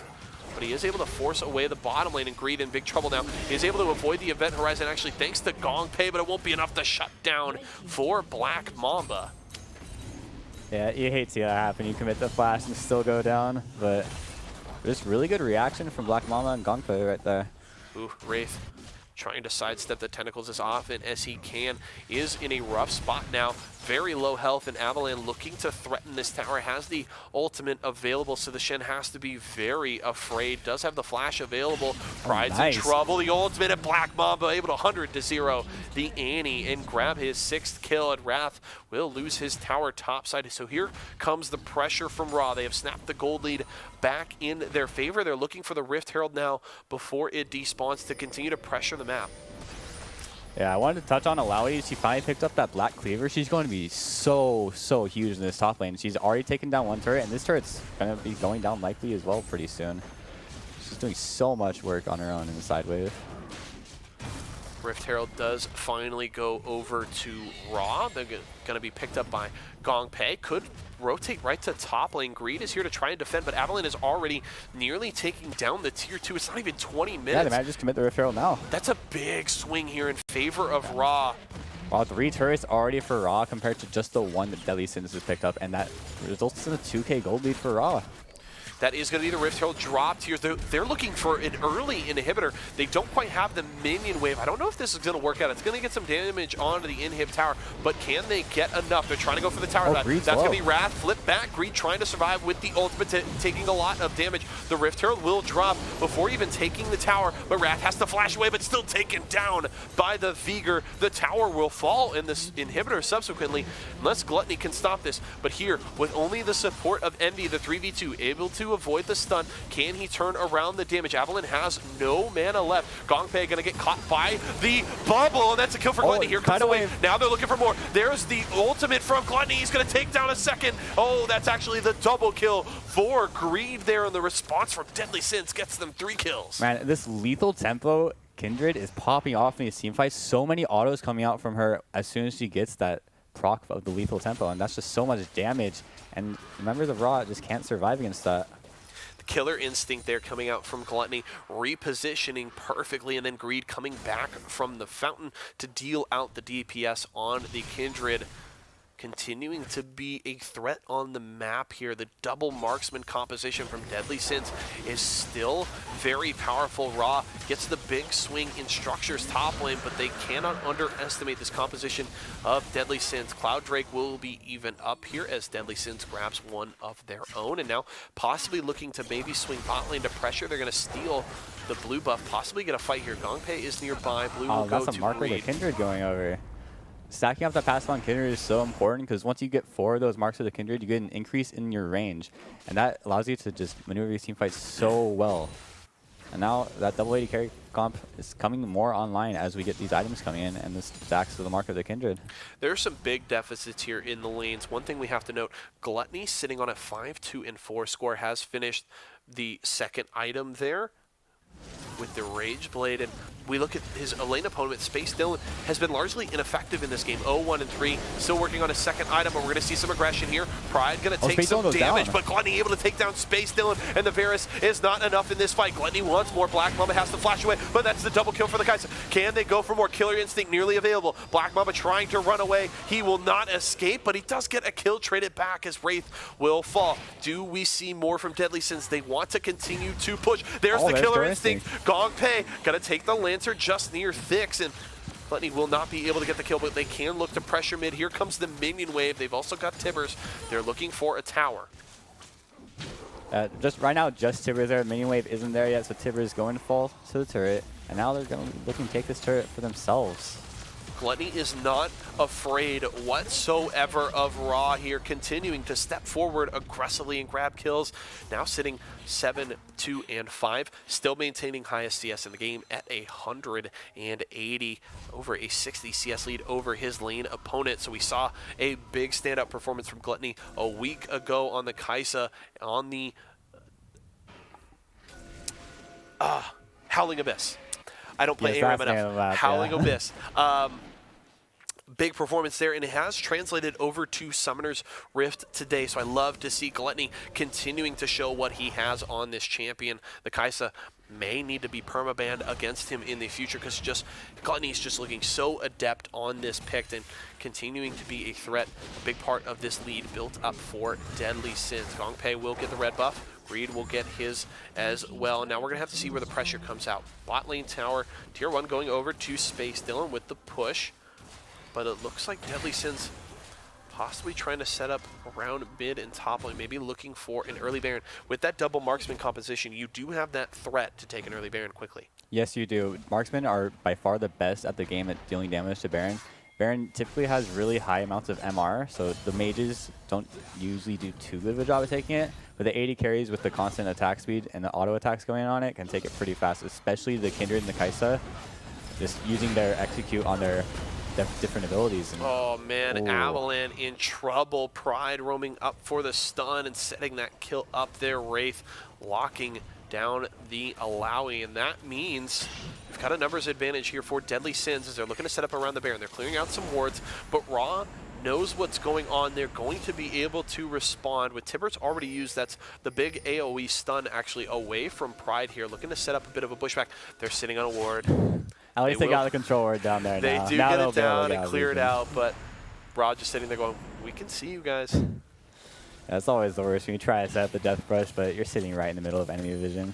So one thing to note here, Raw does have the push going in mid as Black Mamba does threaten that tier 2 tower, but Deadly Sins have started the Baron. The Vigor will be late to show up to this fight, so if they can either get the Baron or get the fight, they can threaten this. Gongpei taking so much damage, good death sentence onto Envy, and that's going to be the kill though. Gongpei going down. Envy actually saving his life thanks to greed there. Space Dylan going low. A lot of damage coming out from the Kindred. Vigor is here. Black Mamba trying to get at the damage. Flash away from Wraith is going to avoid the tentacle there from Alawi, but things going sour for Deadly Sins. A 2 for 3 in Raw, able to punch back here. Gluttony trying to run, needs to avoid the event horizon, will step away from the stun. Black Mamba still wants more. Gluttony trying to turn it around. Wrath nearly going down there, but Black Mamba is a very scary Yordle, and he's going to walk into the base and look for the top inhibitor. Yeah, they're going to try to take this inhib 3v2 after winning that fight. And one thing I wanted to notice is that Varus didn't even have his Rage Blade completed in that fight, and they still won. And now he's completed that item, he's going to be doing so much more damage in this next team fight. I'd be pretty scared if I was Deadly Sins. Yeah, Space Dylan starting to come online with the item build there. And if you can't get the peel from Thix, that will be a big key, because the problem is that Greed and Gluttony have been able to threaten Space Dylan so often in these fights that he hasn't had the uptime to get out the DPS. So if Thix can do a good job of keeping the Varus safe in these fights, could be a big turning point for Raw here. He's just looking to farm up, get some gold in his pocket. Infernal Drake is alive. Raw is nearby Pride. That's too many members of Deadly Sins. Gongpei has to step away, but does get the stun here. Here comes Gluttony with the Killer Instinct, looking to take down Black Mamba. That's the shutdown for Wrath, and here comes Deadly Sins looking for the Infernal Drake. Raw lose one, they will lose the Drake as well. Now we'll have to see if Deadly Sins goes for the Baron now. Gluttony will have to back to heal up. Super Minion's going to pressure the base on top side. Deadly Sins needs to respond. And that Infernal Drake just melted. They destroyed that instantly, and now they have that Infernal Drake that will help them towards that Baron, and maybe in these team fights as the game goes on. But man, I love seeing the Annie go for that big double stun play. That's so nice to see from Annie. Not even having to commit the flash this time, so she'll be able to access the backline in the future. We also have to credit, too, that Pride did not have vision there. Black Mamba and Gongpei had both stepped into the brush, so you do have a bit of the information seeing them throw out some abilities, but you don't know exactly where they are, don't know if they have flashed away, but still landing the beautiful double stun, dropping the Tibbers onto their heads and setting up a big fight there in favor of Deadly Sins. Now up just south of 2,000 gold, and with that Infernal Drake in their pockets, that scaling composition here with Gluttony on the Kaisa can be very scary, because that's just going to be mean even more late game damage here. And Gluttony going for this really heavy team fight build, picked up the Runehound's Hurricane, going to be able to get that passive onto multiple members of Raw all at the same time, as well as picking up the Executioner's Calling to reduce the healing from Alawi, from Volibear, and from Varus all at once. Wrath getting caught out here a little bit in the Baron pit. Is going to take a lot of damage, but there's Greed with the save on the ultimate of Space. Dylan dies across the map to the Annie. Greed going to turn it around. The kill there for Wrath, and punished. Raw stepping too far forward. They wanted the kill onto Wrath. They will get that, or will not get that, excuse me, and just get some gray screens in return. Deadly Sins now wants to take the Baron. They've got both marksmen here. Black Mamba is nearby, looking to take down Wrath. It will actually get the shutdown onto the Shen. That will mean Deadly Sins just has to back away. They don't have the tank there to absorb the damage from the Baron, and they will just have to rethink their next step. Yeah, Veigar not even having to commit the Primordial Burst there means that the other members had to back before one of them got taken down low. Space Dylan still not finding a safe place on the map. 0-4 and 7 so far. Not the greatest of starts here. Trying to be a big damage dealer for Raw, but has not found the fight that he needs as of yet. And working on his third item, you can see how rough of a time Space Dylan is having just by his boots by sitting on the Ninja Tabi here. I mean, it is going to be slightly efficient considering the double auto attackers you're going to see in Greed and Gluttony, but the Varus, you're going to want that damage uptime. You're going to want the Berserker Greaves to get those auto attacks out. So if you're taking Ninja Tabi on the Varus here, you're not feeling too good right now. Yeah, definitely not the highest damage build he could go for here. A bit more added safety. But the thing that he's needing to look for in these team fights is to avoid the CC coming in from the Shen and the Annie. Because right now, he's just getting destroyed by these taunts coming from Shen, as well as Annie finding these multiple person stuns. Space Dylan just trying to be a bit of a threat in the side lane and push for some of these towers, but this is big trouble. Gluttony actually able to flash away. Nice that flash. is key. Envy will go down, but the Kaisa does survive. But Ra wants to get the push going in mid. They're looking to threaten an inhibitor tower. Gluttony and Pride will be here to respond. They need to get out of the wave clear. Sting United comes through onto Gluttony, so Wrath has arrived to assist the team. Oh, he flashes in. Wrath wants to go in. He gets a taunt only onto Gongpei. Pride wants the stun. Doesn't have flash available, so can't quite close the gap there to lock down Black Mamba and Avalon. Does get the Tibbers there onto Avalon. Gongpei going to take a lot of damage, but down goes Pride. Killer Instinct for Gluttony. He's trying to get after the Vigor. Greed firing away onto Gongpei and Avalon. The ultimate from the Alawi will be enough to get the kill. The shutdown, though. There is Black Mamba, and that's 4 dead for Deadly Sins. That is a huge fight in their favor. The double kill is not enough for Greed, and Raw looking to pressure mid. Envy, the only one alive, is not going to be able to save that inhibitor tower. Just looking to keep the minions off of the tier 2 bottom lane, and Raw with a big swing here, gonna break the base. Yeah, the only member up for Deadly Sins right now, being Envy and Nanami, is not going to be able to deter Raw from taking the base. Right now, they're probably going to take 2 inhibitors for themselves and just back. Envy has to be very afraid. Lands the bubble, but still caught Oh, by the Event Horizon. Oh. And that's the ace. Black Mamba making sushi out of Envy there. And they're going to look to continue pushing here. Wrath is up, but they're going to take their first Nexus tower. Here I just try to take both comes Gluttony. That is the carry that they need. Tower nearly going down. They haven't finished it off. The Space Dylan going to be able to avoid the stun, but can he avoid the damage? Event Horizon will keep him alive just long enough to walk away. Both summoner spells, though, spent by the Varus to just survive that fight. So they get 1 Nexus tower, nearly take down the second. Now they're looking for the Drake here. It will be a second cloud for Ra. Man, I'm loving seeing Black Mamba in these team fights. He's landing Event Horizons on the multiple people, just landing so much AoE across the board. And the Primordial Burst just executes people from such high HP thresholds. It's insane. Definitely seeing the Vigor go off right now, doing a lot of work for his team. 14-5-2 has been the major carry here for Raw, and really just is that big threat. If Deadly Sins can take down Black Mamba, that is their path to win these fights. But if he is able to step away, get down the Event Horizons, and as you said, the Primordial Burst that is nearly deleting people from full health, he's doing so much work. So if Deadly Sins wants a path to win a fight, it is by taking down Black Mamba. Now pings onto Baron from Raw. We'll have to see if they look to start that and force a fight afterwards, or if they're looking to win one before. They will steal away a little bit of the jungle, and Space Dylan and Thix continue to threaten bot lane. So the interesting thing here is if Deadly Sins can force the 5v3 fight near Baron, that could be a way to secure that objective. Oh, Pride gonna flash in. There's the Timber. He's got the shutdown. Black Mamba is dead. Pride may go down here, but able to go gold and will survive. The Sting United brings Wrath into the fight. Avalon gonna get the ultimate out onto a bunch of squishies. Oh, the damage from the Alawi. Greed gonna save the team, though, for long enough. Avalon goes down. That was almost catastrophic for Deadly Sins. Man, as soon as Pride's flash comes up, use it to catch out Black Mamba and take him down right before he gets stunned from the Event Horizon, that LF2 being just enough damage.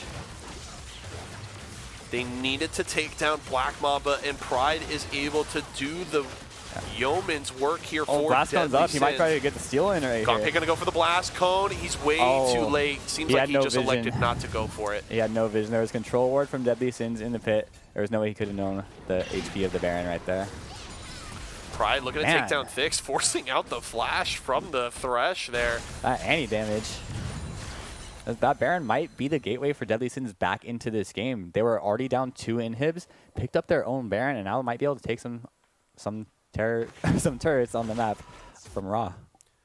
This game has been so close in the gold department, but the objective control for Raw in terms of taking down structures has been so huge and has built them the big map lead, controlling a lot of vision all through Deadly Sins jungle and being able to pressure in multiple lanes. But now Deadly Sins, they have a lot of standing gold on the map now. They've only taken 2 towers, both in the mid lane. Now they can look to try and threaten these side lanes, see if they can use this Baron to some good effect to get the minion waves pushing in their favor across the map. Yeah, I actually like the adaptation item builds from Deadly Sins here, recognizing that Veigar is kind of the biggest threat to them. We see the Guardian Angel coming in from Gluttony, as well as the Maw Malmortius coming in from Greed on the Kindred, making sure to stay alive against that really heavy magic damage.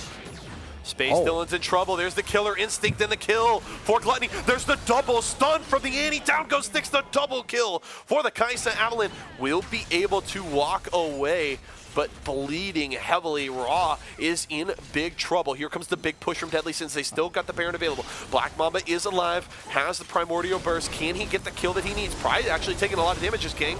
Gongpei shows up on the side. Greed getting a lot of DPS out though on the Kindred. The kill goes to Gluttony, and that's going to be another stack for the Kindred. They're going to take down middle inhib. Black Mamba still alive, just trying to clear waves as best he can. Has not found the path into this fight that he needs. Now they're on to the Nexus Towers. Yeah, it is just the Veigar. He's trying to defend the base, but it will not be enough. He will go gold, but watch his base destroyed. Raw, not enough. Deadly Sins able to grab the victory in just over 36 minutes. And the DGs come out in the chat.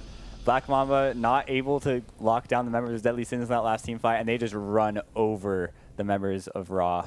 Finally getting the 2 big fights that they needed, one in mid lane to set up for the Baron, and then one subsequently in mid where enough poke coming out from the Kai'Sa to get the Varus very low, and then again aggression from the Annie, setting up big parts of both of those fights. Another beautiful double stun from Was it mid Pride? lane. No, yes, Pride is the Annie, yes. Setting that up. Now you're messing me up. I know there's 5 names in there somewhere. I got to match them up. But setting up both of those big fights and pushing Deadly Sins to a victory. What an impressive performance from multiple members on Deadly Sins. Yeah, I was really impressed with all the members of the team. Even the Shen being able to land the taunts on the members to pick up kills. The Kai'Sa doing so much work in these team fights. Once she picked up the Rune on Hurricane, was starting to get that passive onto multiple members. And Pride just landing those stuns from Annie onto usually 2 or 3 members at least.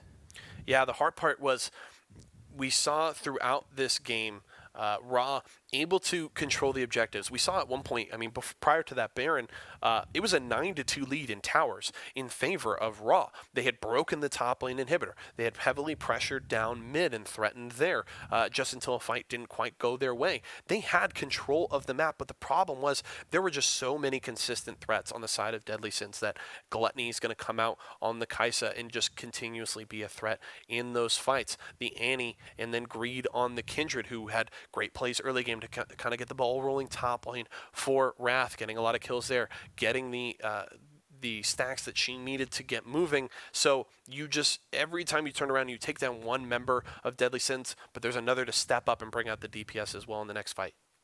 Yeah, all the members of Deadly Sins stepping up huge this game, and just such respect from them shown towards that Veigar, recognizing this is the guy who they need to take down, this is the guy they need to catch out, and committing their flashes to catching this guy out, committing their ultimates to catch this guy out. And once they were able to take him down, it was just game over for them at that point. A lot of similarities between the first 2 games that we've seen. So close throughout, really seeming like both teams were in the game until it was almost over, and just neither one letting the other get too far ahead. The gold lead, again, like we saw last game, which I think the first game of the day, the gold lead never seemed to get more than 4,000 gold until the end of the game. And again here, both of these teams pushing and pulling, keeping things so close that keeping me on the edge of my seat. I mean, you can't really, it's hard when you don't see that, 18-0 Aurelia running away with a game. When you see things so close and fights going back and forth, each team getting the fights that they needed, the objectives, and continuing to trade back and forth, you never quite know what's going to happen. Yeah, especially both our losing teams today have taken down inhibitors from the other team. So it's been very close games, and that's what I love to see when I'm watching League of Legends is these close just games where both teams can take objectives, where both teams can win team fights, and you really never know who's going to come away with that win until the very end. Yeah, really just has felt like a couple of prize fighters, a couple of heavyweights in both of these games, just throwing haymakers back and forth. No defense, no sitting back and rope-a-dope. They are just swinging at each other back and forth, giving each other the best that they can, and it's definitely entertaining to watch. We'll see if we see a bit of a shift, as we did see last week. The interesting thing, we saw so much aggression early in last week's broadcast, but seems like as teams got closer to the finals in their brackets, they started to temper that aggression a little bit, move towards more of the controlled macro play. So we'll see if we see that shift later in the bracket today, but definitely can't complain if we see more of this aggressive fight constantly style throughout today. It's definitely going to be fun to watch. Oh yeah, 100% agree right there. Definitely going to be interesting to continue following the action here with week 2 of Late Night League. We're going to head to a short break, but more action when we return, folks. Don't touch those keyboards. We'll be back in just a few.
Okay, folks, we're back looking for game number 3 of the day. We've got a game coming up between Titan Gaming and Dom. I am JC Yasa McDonough alongside my friend Shane Seal Erickson as we prep for the third phase of our tournament. Today, we've seen some great action and a ton of aggression to start. Hopefully some more from our next game. Oh yeah, hopefully for sure.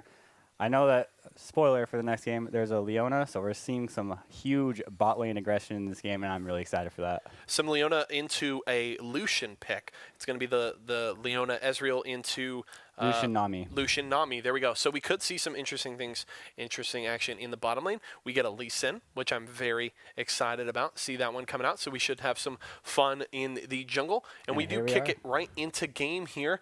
Also, one thing I do want to note. So Urgot makes it through draft and does go to top lane there for Dom. I like these top jungle duos here for these two teams. You've got the Vi Urgot against the Jax Lee Sin.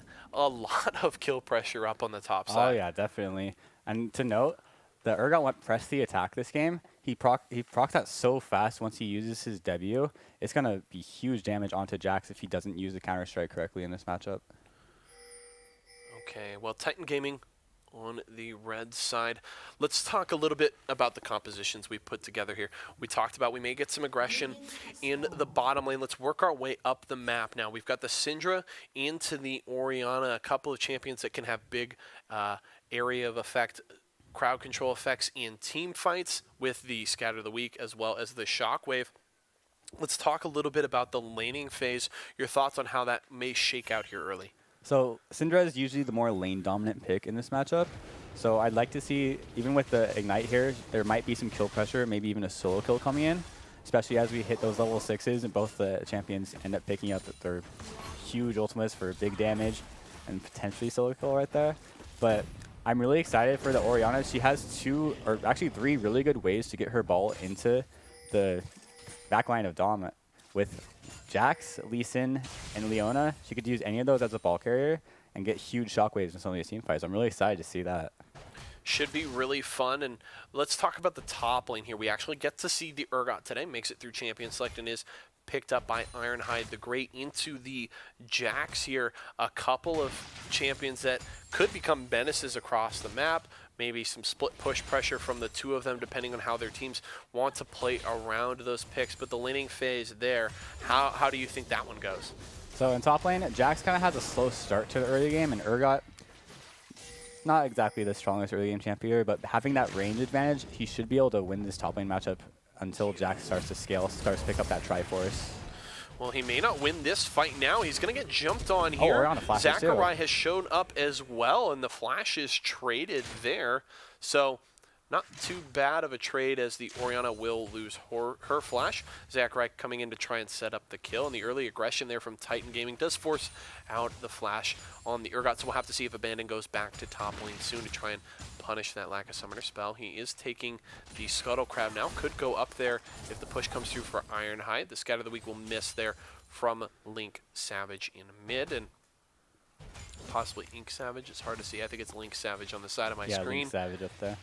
And now the push coming through from Titan Gaming's bottom lane. We already saw some aggression from Stun Daddy, which I think is an apt name for someone who's playing the Leona, but we're going to see the Vi down to bottom lane. The bubble's going to miss there from Angelus, and Clouded Gray got to be able to get away and throw out a little bit more poke there. So the first gank bottom lane for Dom does not come out successfully.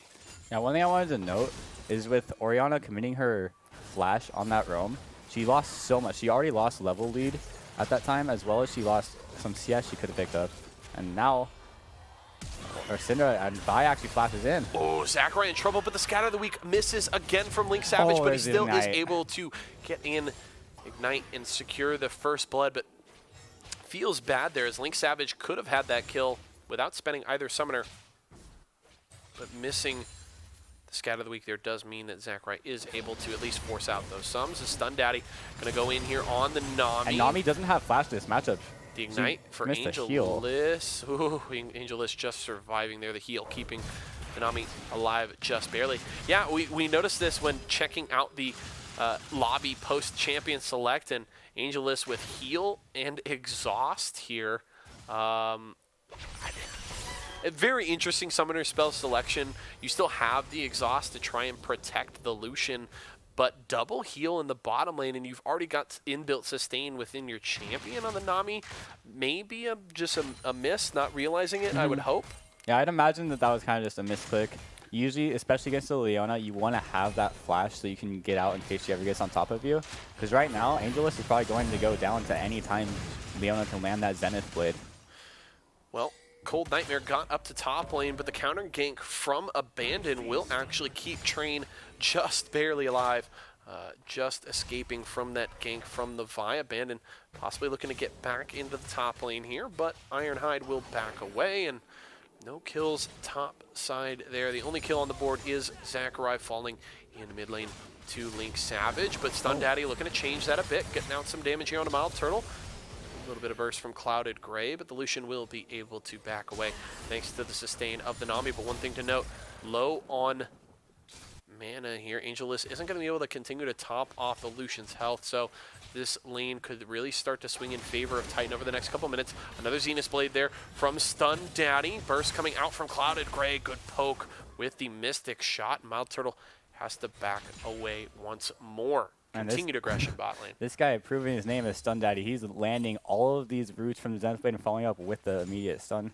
Really clean Leona play from this guy so far.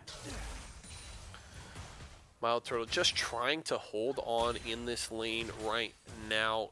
Tons of pressure coming from the Titan Gaming bottom lane, recognizing that this Lucian is so strong early to mid game. They're trying to mitigate that power spike for the Lucian, keep Mild Turtle down, and minimize his effect on the game. And Vi postured a bit like she might have been going for a gank right there, but that control ward in the river is going to do so much for Titan Game. They're going to be able to sniff out any time that the members are roaming down towards there. Mountain Drake is alive, and with Cold Nightmare near the bot side, we could see if Dom tries to go for that objective, but with the bot lane actually being pushed towards them, they don't have priority to roam up with their dual lane, so either Dom needs to start to push heavily here or get a gank from Cold Nightmare to possibly set up this dragon take. But Abandon is near the bot side, clearing his blue buff now, which he will hand off to Zaccarai. We'll have to see if he gets down bot, but here comes the Vi. Stun Daddy going to try and lock down Cold Nightmare for the time being. He has flash available, so he can't get away. Clouded Gray getting out as much poke as he can. As Stun Daddy just able to walk away. The Leona looking very good early, as Cold Nightmare has had very little effect in this early game. And I really like that Arcane Shift coming in from the Ezreal there. Just barely misses out on the Nami bubble and keeps him alive when Vi was right there to follow up. And also, despite Zaccarai losing his flash and dying early, he's still up 16 CS in this mid lane, and this guy is doing so good in the laning phase in a matchup where he's against a very strong early game champ.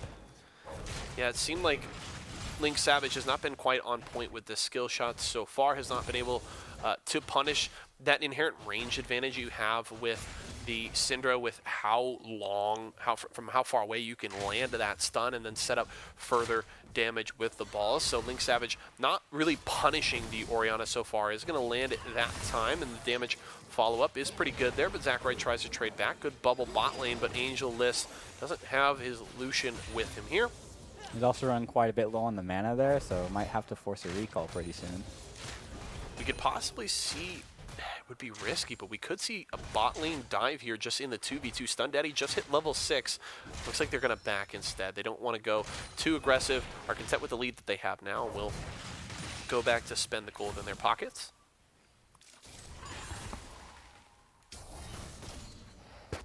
Now another stun landing from Link Savage is going to put out the ultimate, but the shockwave, Zaccarai running away, is burning down, and that will be Link Savage grabbing the solo kill now. 2-0 on the Syndra. We'll have to see if that could start to build a lead for Link Savage. The one bad thing, though, is very low on health. Clouded Gray, what a finish there with the ultimate perfectly on point to grab the kill there for the Ezreal, and Link Savage was hoping to back to base, return to lane, and start to push a bit of an advantage with the death timer there for Zaccarai, but he won't be able to do that. That means Zaccarai can come back and continue to build on this CS lead. I would be curious if we could get a peek at those gold differences here.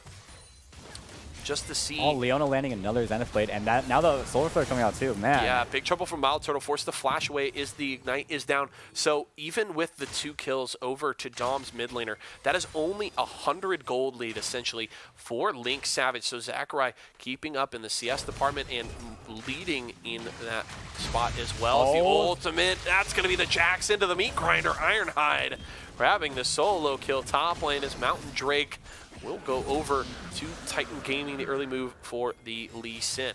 And you gotta be happy with that one if you're Urgot. Finding an early kill and not even having to commit your flash for it is so nice. Titan Gaming continuing to try and press this advantage bot lane. So we've got about a 15 CS lead for Clouded Gray bot side as they have continued to force the Lucian to farm under his tower. It turns into the Mountain Drake for them and a 1,200 gold lead, and now Clouded Gray feeling pretty safe, just able to farm 1v2 down here. We're possibly seeing an invade here. Abandon looking to maybe spot out Cold Nightmare. They're going to take the Blast Cone over the wall. Will they spot the buy? They actually don't. They're going straight to bot lane. There's another stun in mid as Link Savage is looking for Zachary. He's taking a lot of damage here. There's a Zenith Blade onto the Nami Angel. This is in trouble. Good kick back towards the wrong side of the lane. And Clouded Gray is going to grab a kill. Here comes the Urgot. He does not have the ultimate available. Stun Daddy drops the ultimate herself. Clouded Gray trying to get away, force the flash out. Mild Turtle trying to take down the Leona. Doesn't have the damage yet, though, to get the kill there, and Titan Gaming gets out in the bot lane. Man, look at these health bars across the board for Titan Gaming. They're all so low, most of them just barely surviving, but really well played from them, knowing their limits and knowing just how far they could go in that dive. Link Savage trying to pressure that tower in mid lane, but gets pushed off by Zachary. Zachary now up 25 CS. Needs to find some kills, though, to try and maybe get some extra time to continue to build on that CS advantage in mid, despite the struggles in the CS department. Link Savage controlling this lane for the most part, but low on mana now, has to be careful as the threat is available here for Zachary. Has the shockwave. If he lands it, could spell trouble for Link Savage, though no combat summoners for Zachary. Doesn't add any extra damage on top of that. Now, one thing I want to note this game is Titan Gaming actually has a gold lead of almost 2K, despite being down in kills, just because of how well they've been CSing their lanes. They're up every single lane, 20 to 30 CS. They've been playing this early lane phase really well.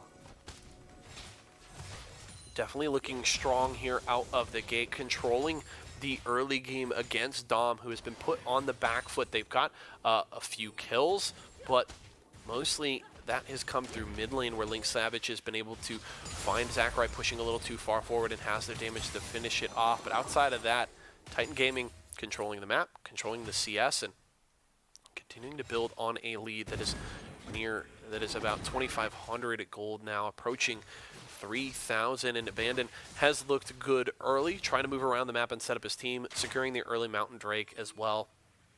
We'll have to see now that the Lee Sin is level 8. We already saw one good gank to the bot lane, getting the kick on Angel Liss, and we'll have to see if Abandon continues to be that big threat on the Lee Sin. Cold Nightmare is down to bottom lane, some poke thrown out by Clouded Gray. But with the Lee Sin top looking for a lane gank here, we'll have to see Ironhide stepping forward. Is Ironhide going to sniff this one out, or Jax just goes in? Yeah, Train just goes in for the stun with the counter-strike. Here comes Abandon. He's going to kick Ironhide into the wall. Do they have enough damage? Ironhide going low, and they are going to finish him off. Abandon with the kill onto the Urgot. Now they can push top with 2 tower plates actually already down. That could be big trouble. Oh, there's the shockwave. Link Savage in trouble. Zachary finishes it off for the solo kill on the Orianna. Titan Gaming now with a big swing. They're going to get another tower plate top, looking to finish off this tower and grab the first one. Cold Nightmares going bot lane, looking to respond. Oh, there's Tidal Wave coming out. Tidal Wave will separate the 2 bot laners. Stun Daddy trying to lock down the Vive for as long as he can. But there is the calling. That's the shutdown for Mild Turtle. And finally, a response from the Lucian, nearing his Blade of the Ruined King and grabbing his first kill. Now they're looking to pressure the tower there as Rift Herald will go to Titan Gaming. Some revenge coming across the board. We see the mid lane Zachary picking up that kill after going down a couple times. And Lucian finally getting on the board. 1-0-0 now, despite being down in CS and lane.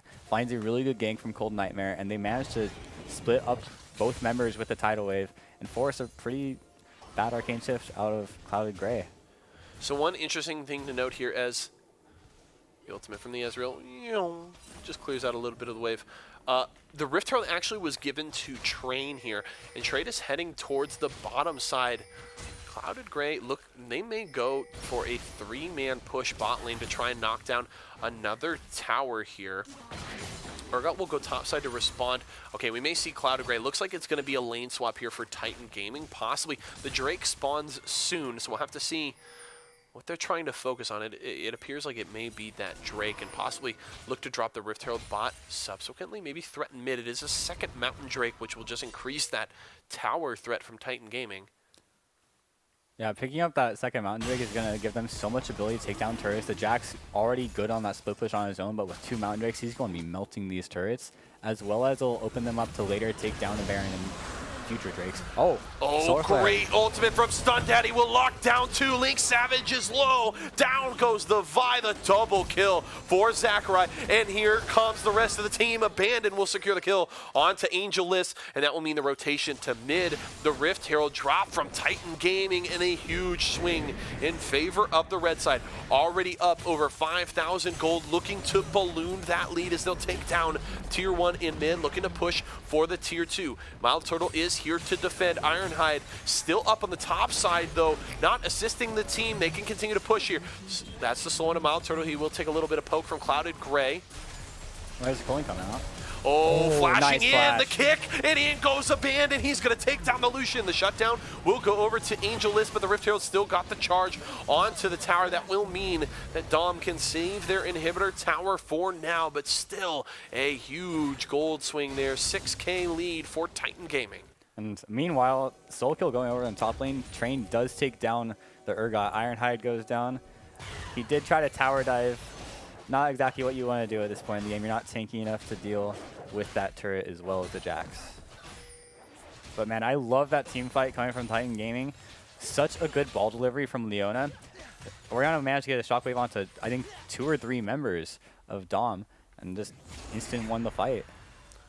Beautiful setup there. The solar flare from Stun Daddy perfectly landing onto Link Savage and Cold Nightmare, just assuring their deaths. Mild Turtle wants to try and defend this tower, but he's going to get caught by another solar flare. Locked down by the Zenith Blade. Here comes a teleport from Ironhide, but the kill's already going to come through for Clouded Grey. Now Ironhide is here. Here comes the teleport from Train. They're looking to respond. Link Savage is now down to bot lane, so this is a 3v3. Lands the stun, but a beautiful shockwave on a 3. Zacharai looking to respond. Angelus going low. That's the kill for Zacharai as he is going off now on the Orianna.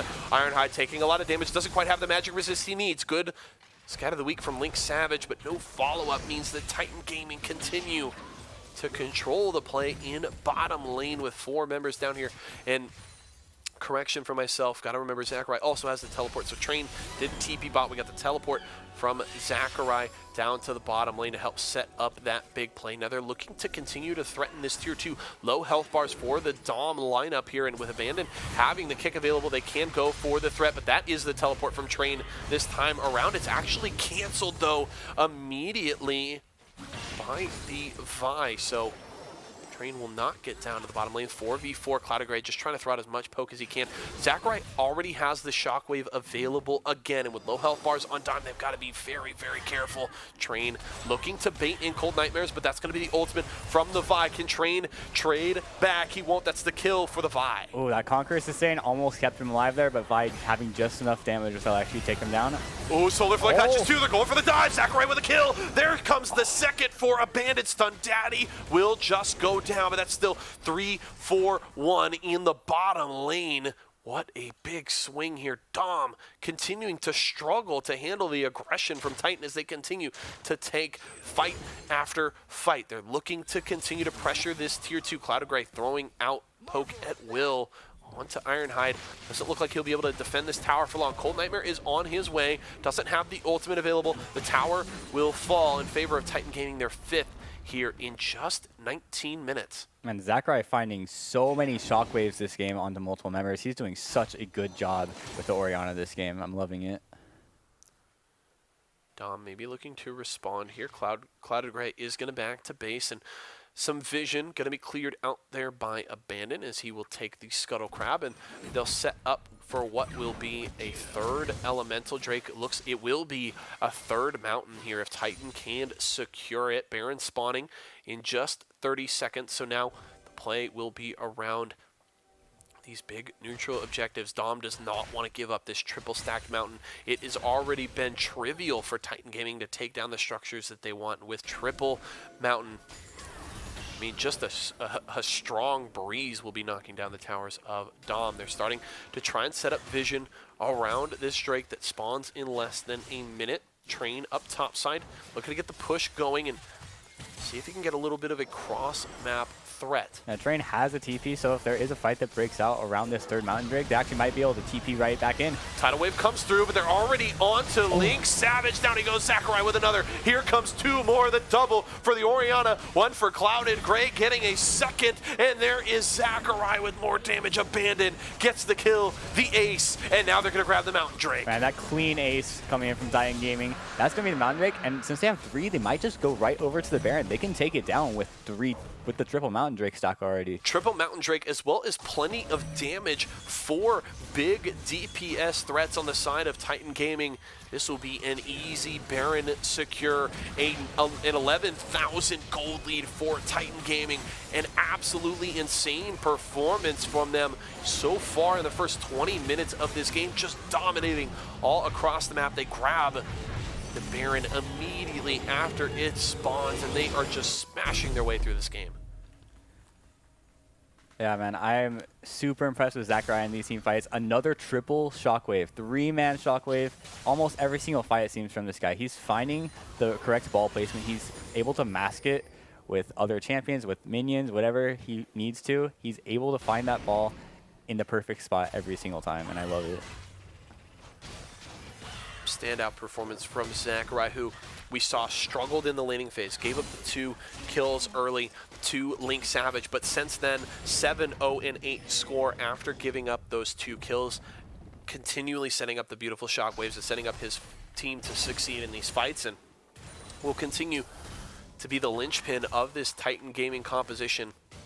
Both Sakurai and Stun Daddy have been setting up so many plays for Titan Gaming, and Dom just has to be wary. Here comes the 2-man squad, Stun Daddy and Sakurai looking for blood here, backed up by Abandon as they're going to look to push in mid lane. Minions are going to start to push in favor of Titan Gaming bot side, and with Train getting the push going top, they're threatening all 3 lanes right now. Ooh, Mild Turtle just stepping away. They're avoiding the Lee Sin. He's going to go top lane. They've got 3 mid, so now we need to see how Dom responds. They've got to deal Baron buffed minions. Nightmare. I don't know if you saw it earlier, but the Ezreal ultimate coming in did over 50% of Nami's entire health bar, and Ezreal is just going to get stronger from here on out. Still not yet completed either the Blade of the Rune King or the Hextech Gunblade, and not sure which one he's going to go for now, but I'd assume it will be the Blade of the Rune King since he did not opt for those Sword Shoes, and he has picked up the dagger as well. Oh my god, the Orianna damage. Mild Turtle has to be careful. Link Savage is going to be in and the Shockwave. Oh, the Shockwave finishes off. Mild Turtle takes Ironhide, the very low Cold Nightmare going to get kicked back, and Abandon going to finish off the kill on the Vi as they look to take down the tier 2 top lane. Titan Gaming also pushing mid. Angel List, the only one here to defend. They're just waiting for the minion wave, and they're going to take this tower. They're going to take 2 inhibs at a time. And look, bot lane. Titan Gaming has the wave hitting the tower there. So this could be a quick 1-2-3 for the inhibs here for Titan Gaming. We'll have to see if they continue to stay aggressive. They've still got Baron buff to try and threaten the base. Middle inhibitor drops first. Man, such a good use of the Baron buff from Titan Gaming. Already picked up 2 inhibs, and now on their 3rd inhibitor turret already. Top inhib falls second. Now they're on to the bottom lane inhibitor, and just like that, within 60 seconds of each other, all 3 Dom inhibitors fall so quickly. It's a 9-1 lead in towers for Titan Gaming, up 21-7, and a 16,000 gold lead at 23 minutes. This is insane from Titan Gaming. Yeah, this game is all about Titan Gaming. They have taken control, and they are playing exactly at the pace. They're dictating everything that happens in this game. Abandon is going for the solo kill into the base on the Angel List. I mean, at this point, it feels like if any Squishy just looks at Abandon the wrong way, he's going to come for you, and he does take down the Nami, now 7-1 and 4. Just scores across the board, looking great for Titan Gaming. I mean, the worst is Train at 1, 2, and 3, and it's just seemed like he has been content to continue to just pressure side lanes. He's not as worried about the fights. He's just trying to be the Jax in the side lane that pressures towers and says, hey, if you want to come fight me, fine. My team's going to take your base on the other side of the map. Exactly. Once Jax picks up that Spear of Shojin, he can just chill in the side lane on his own. He can just 1v1 the Urgot at any moment, and you can just let the rest of the team just run amok over the rest of the map and take everything they need. Now, triple inhib means there's going to be 2 super minions spawning in each lane. Dom's just going to be stuck in their base clearing minions the entire time. They may not be clearing minions for long because their base may die quickly. Train going aggressively. The Tidal Wave comes out. Zachary looking to set up the Shockwave. Only catches 2, but that's maybe enough. Mild Turtle going low, trying to deal out the damage, but the Urgot is dead. Now trying to dash away the double kill for Train. He's looking to get the score up. That's the triple. Link Savage will return 1. Train looking for more. Maybe diving the fountain, that would be risky, but Titan Gaming with a dominant performance will finish off the game. Abandoned with the kick into the fountain, and they will finish this game off in just over 25 minutes. Yeah, super clean game coming from Titan Gaming, winning every single lane in CS, winning every single Mountain Drake this game, getting an early Rift Herald, and just taking over the entire map. Just a crazy performance across the board there from Titan Gaming, really off of the back of beautiful crowd control and setup from Zachary, as well as Stun Daddy. Stun Daddy looked great throughout. Stun Daddy was hitting every Zenith Blade, every Solar Flare, setting up all these ultimates for Zachary, and he truly earned the name Stun Daddy this game, I think. I definitely lived up to his name. That combo was just so dangerous across the map, and then you've got Abandon playing with Reckless Abandon, going in every opportunity that he got. Some great insects. I mean, that one in the top lane that sets up the kill on a Cold Nightmare, which helps them break that top inhibitor. We have the Jax in the side lane who I say, hey, his score may not be that impressive. He's just sitting in the side lanes, and then he goes, okay, let me just go get a triple kill really fast to finish this game off. And then, the Ezreal, even then, great couple of ultimates there, setting up and clearing some waves, nearly taking out some carries. That beautiful one he had in mid lane to take down Link Savage after he got the solo kill onto Zachary. So really just top to bottom, what a crazy game, and Titan Gaming just coming out dominant. And I would have to say, after a performance like that, they could be the favorites to take it tonight, looking very, very scary. Yeah, I'm impressed that they're the team that was actually able to beat them for this. Was the losers bracket match, but man, that was just a gorgeous game coming from Titan Gaming. All their members across the board playing incredible. Very fun. If you guys did enjoy that performance from Titan Gaming, don't worry, you're going to get a second helping of that. We're going to head to a short break, but when we come back, we've got action between Deadly Sins and Titan Gaming, so don't go anywhere, folks. We'll be back in just a few.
Okay, folks, we are back into the action here. We've got Titan Gaming, who we just saw have a stellar performance in their last game, dominating throughout and grabbing a victory up against Deadly Sins, who we saw earlier, a big performance from Gluttony on the Kaisa, and it is going to be available this time. We'll have to see if they lock it in. We will see Greed once more. Yeah, not in LCS order. They're tripping me out here, but we will see Greed once more on the Kindred. One thing to note, we will also see Clouded Gray on the Ezreal, and everybody's Kaisa. getting their picks. I'm so happy about this. We get the Kaisa once more into Clouded Gray's Ezreal, who was very good last game as well. Now, do we get it paired with the Leona? I certainly hope we do. We're going to get the Leona actually banned out from Deadly Sins this game. They didn't want that combo back.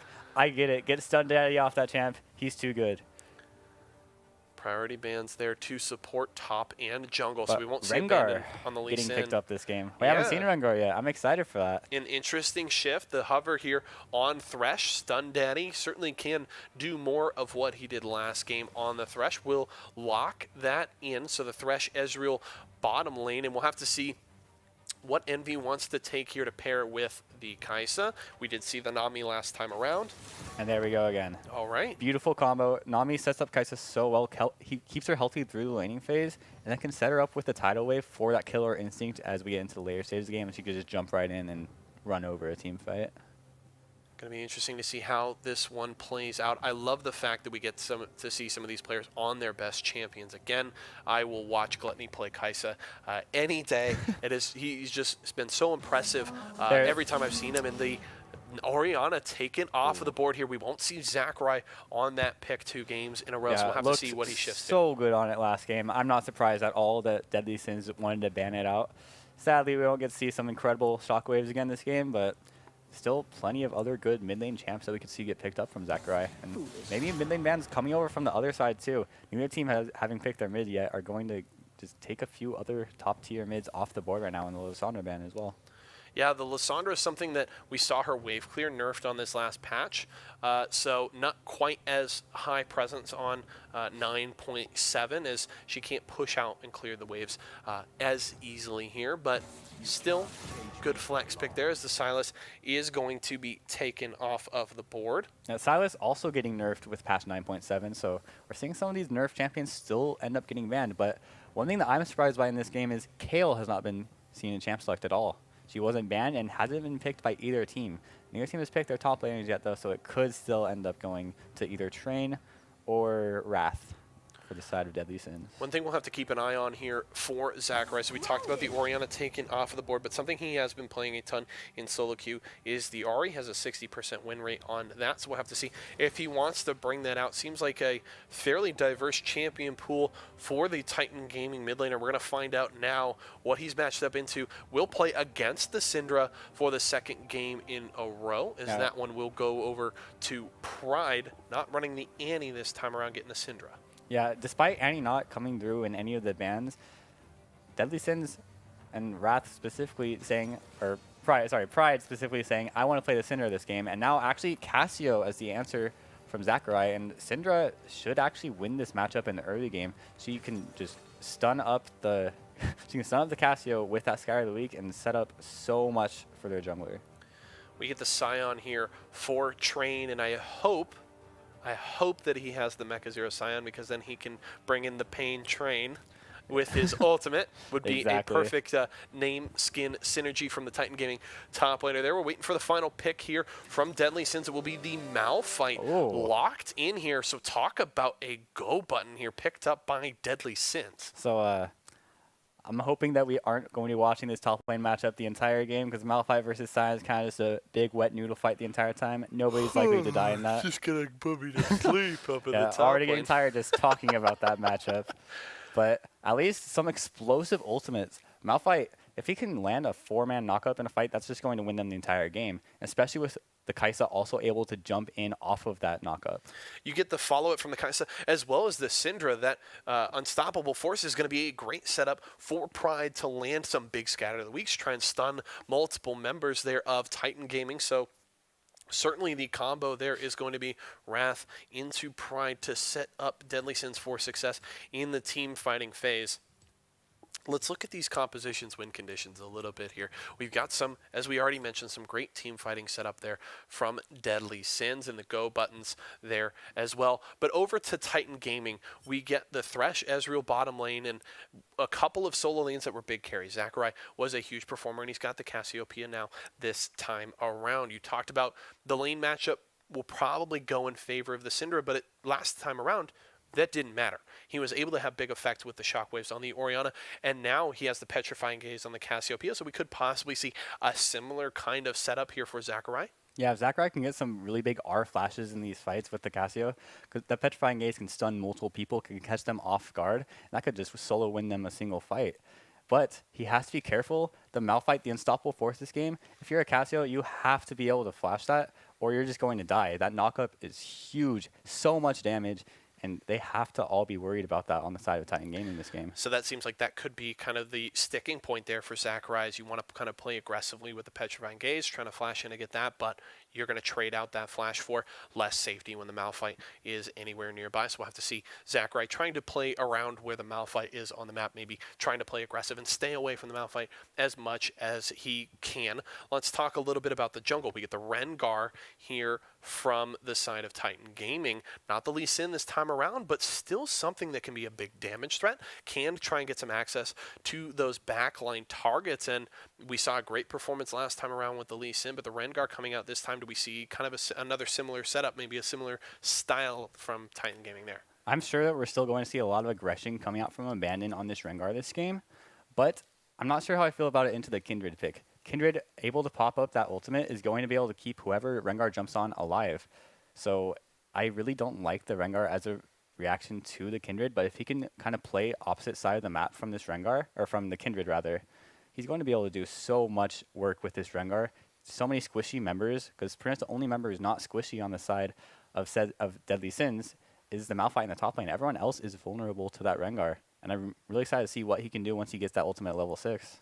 We've got to set up the big carries for both teams going against each other. We've got Pride and Gluttony, who had big performances on the Annie Kaisa setup last time we saw them, going up against Clouded Grey and Zachary, who had a great game last time as well. So certainly big carries coming out, looking to show their stuff, and they have shown off great tonight already. Regardless of what happens this game, I've been very impressed from both of these teams and their players and what they've done, but really an opportunity for both of them to make a statement in this game and set themselves apart as the standouts for week 2. Oh yeah, definitely. The level of play these guys have brought have been incredible so far. I'm just hoping we can get more of that this game over here. Definitely hope that as well. We're getting about ready to kick it into the game, ladies and gentlemen. Hope you guys are having as much fun as we are. We've got still a little bit more action on the docket here for you in week 2. Hope you have had a blast, and make sure not to touch those browsers. We've got this game coming soon. Just want to remind you that we do have actions across multiple games here on our weekly leagues at Esports Arena. Rocket League on Tuesday nights, Street Fighter on Wednesday. We've got Super Smash Thursdays, as well as Fortnite Frenzy on Friday. So if League of Legends isn't your game, don't worry. We've got quite the selection for you as well. So make sure to stop in to your local Esports Arena location to watch and participate in those tournaments throughout the week. We've got plenty more weeks of action on all of those games as well. But we still got more Late Night League for you tonight. Just about ready to get into Titan Gaming versus Deadly Sin. Should be a fun one and quite the barn burner. We saw our most one-sided game of the night last game with Titan Gaming, but a couple of teams who have had impressive performances tonight. We'll have to see if Titan Gaming has as much control this time around as they did last one, as Deadly Sins is going to be a tough opponent. Yeah, I definitely think Deadly Sins is going to be a good opponent for Titan Gaming. Titan Gaming kind of getting a bit of an easier matchup in the last game, but here I'd be shocked if they go, or if Deadly Sins goes down as easily. Oh, Pride already having to blow his flash, though. Some aggression Big at level 1. one. Wrath trying to get back here to Oh, the get Ignite goes on an Abandon. back to Pride Train. Taking some damage in return. He has his flash still available. Man, both teams Abandon nearly falling there. Has to back to base. Luckily, it's early enough. He will be able to get back out to his buffs at full health. The only problem here is it did cost him his flash.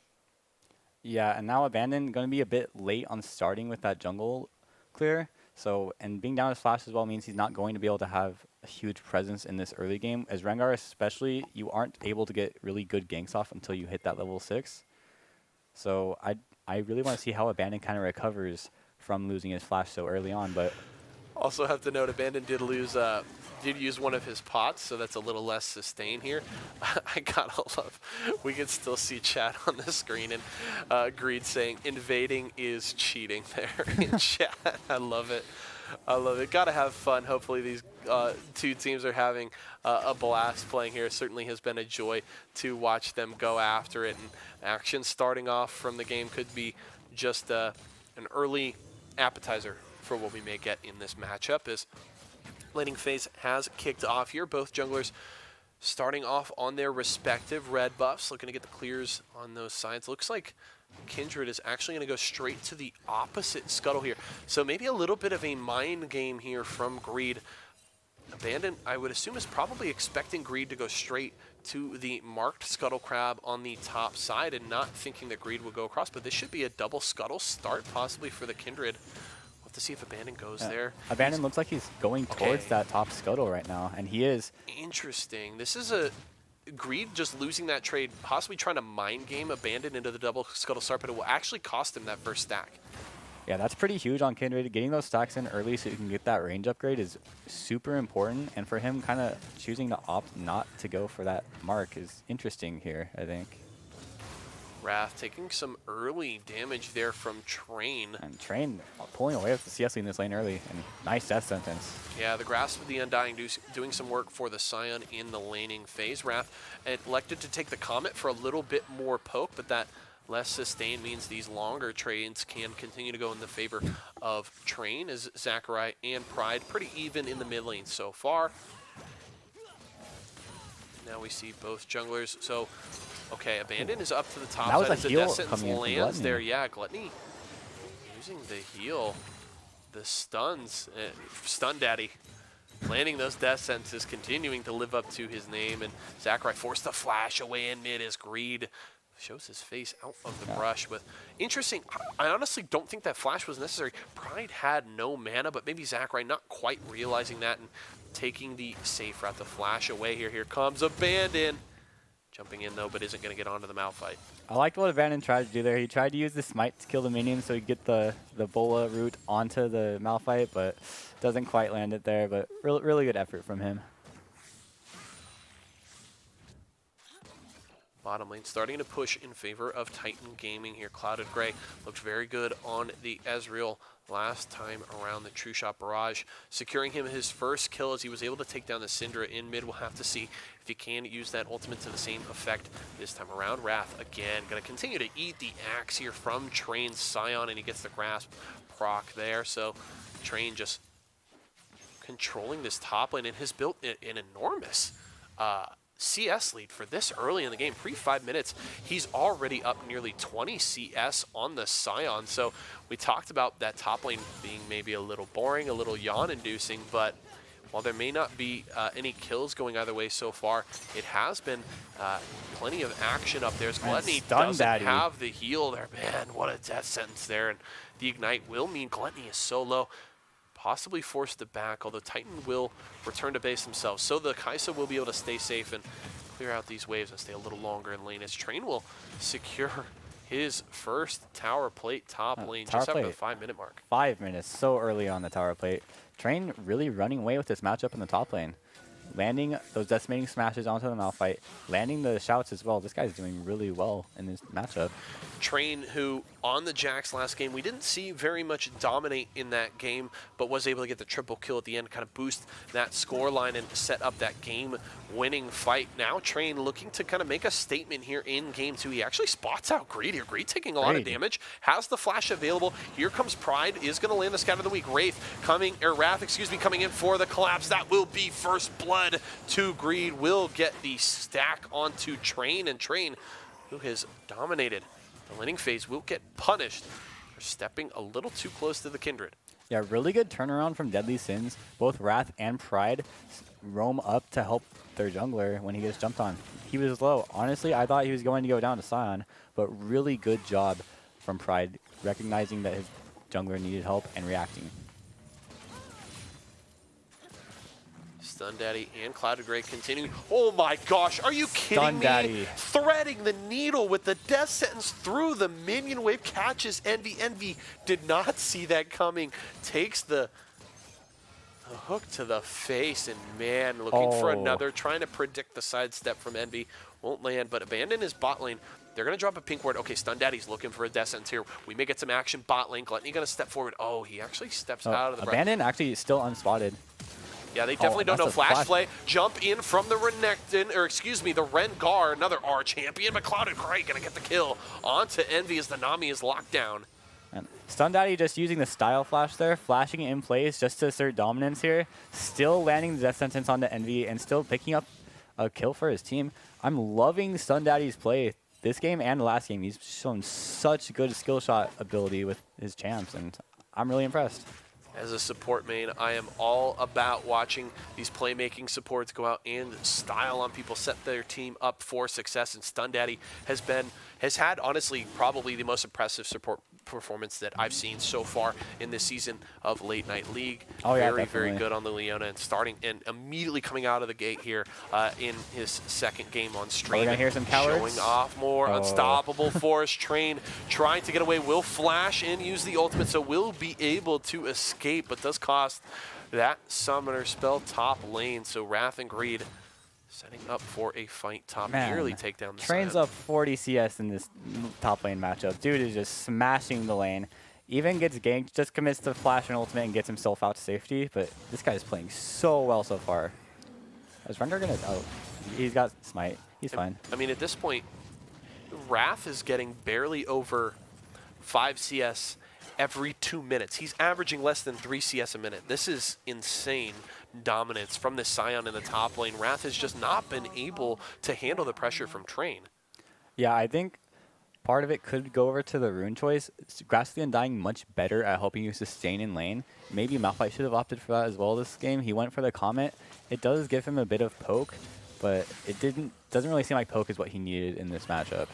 On a champion that just doesn't have as much inherent early damage in his kit, into a tank then as well.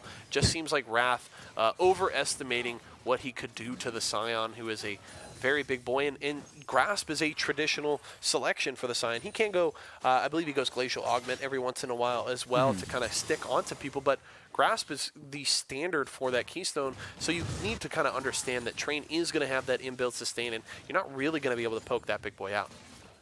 Yeah, exactly. And Wrath also opting for the Doran Shield start in this matchup means that he doesn't have the extra sustain with the Corrupting Pot. Train went with the Corrupting Pot. He's able to sustain not only from the grass, but with that as well. And because of that, he's just able to force Wrath out of lane really hard. And Daddy. Honestly, Wrath is feeling Train's Wrath so far this game. Stun Daddy looking for some plays. Is going to land the hook. They're going to take the 2v3. This is aggressive, but here comes Abandon over the wall. That is Envy going low. The kill, the Crowded Gray now looking for a second. Gluttony trying to run, but will go down the double for the Ezreal. Good Scout of the Week. Pride lands the damage. Takes a second. Abandon is down. Clouded Gray trying to run. Can he escape? Good ult there from Zachariah, but it will not save the 80. Carry the triple. Now looking for the Quadra. Pride on the Syndra will miss the Scout of the Week. The flash away from Zachariah will keep him alive. And Stylen hitting the emote spam there. Pride, I love it. Man, such a good team fight from Pride. I honestly thought that was lost for them. The Clouded Gray and Abandon and Stun Daddy just ran over the bot lane to start that. And Pride saved that for the team. It ended up being a positive trade overall for them. Zachariah is not playing into the same Syndra as last time around. Pride seems a lot more comfortable on this champion, is landing those stuns very consistently. And if you're looking at that 3-0-1 lead for Pride in the mid lane, Zachariah is not going to feel quite as comfortable with that this time around. Was behind last game, but now with CS even and all of those kills onto the Syndra, could be big trouble in the middle lane, but does have the bot lane to lean on a bit here. Clouded Gray and Stun Daddy have been very good early on. Already 3 kills onto the Ezreal. So Titan Gaming's bottom lane looks to be the path to victory here, paired with the Kindred. Zachariah just going to need to bide his time, but oh wow, a kill. We just get a solo kill in mid lane. We'll have to go back to directed camera here in a moment, but Gluttony is going to step in aggressively. Stun Daddy going to land the death sentence onto Envy, but Gluttony may want to go in. Killer Instinct is available. No, it's not. It's almost off a cooldown, but Stun Daddy is slow low. Now Pride going to grab another kill. Is unstoppable, but Gluttony will get one back onto Stun Daddy. But it's already a huge kill lead for Deadly Sins. A double kill for Pride, and the Syndra is taking off in this game. He's already 6-0-1. We're not even 12 minutes in the game, and he's sitting on a 600 gold bounty already. What a clean play from Pride here. We saw Titan Gaming last game with the most dominant performance that we have seen so far today. Honestly, so far in this season of Late Night League, but it seems like that may get turned right around on them. The gold is close. It's just over 1,000 gold lead here for Deadly Sins, but a 6-0-1 Syndra that is going to start to be able to run away with this game. I mean, Pride is near hitting the point where he can 100-0 both Zachary and Clouded Gray and Stun Daddy, and even Abandon is not going to survive very long if he gets caught by a Scat of the Week. So could be big trouble here for Titan Gaming if Pride is allowed to continue to run rampant on the map. Yeah, right now, Titan Gaming is going to need to rely on Train to really soak up all of Pride's damage in these fights in order to get any wins. But right now, it seems like Pride's just playing the map so well. He's playing these fights so well. His positioning is great, and Train isn't able to stop Pride from, unleashing that power onto everyone.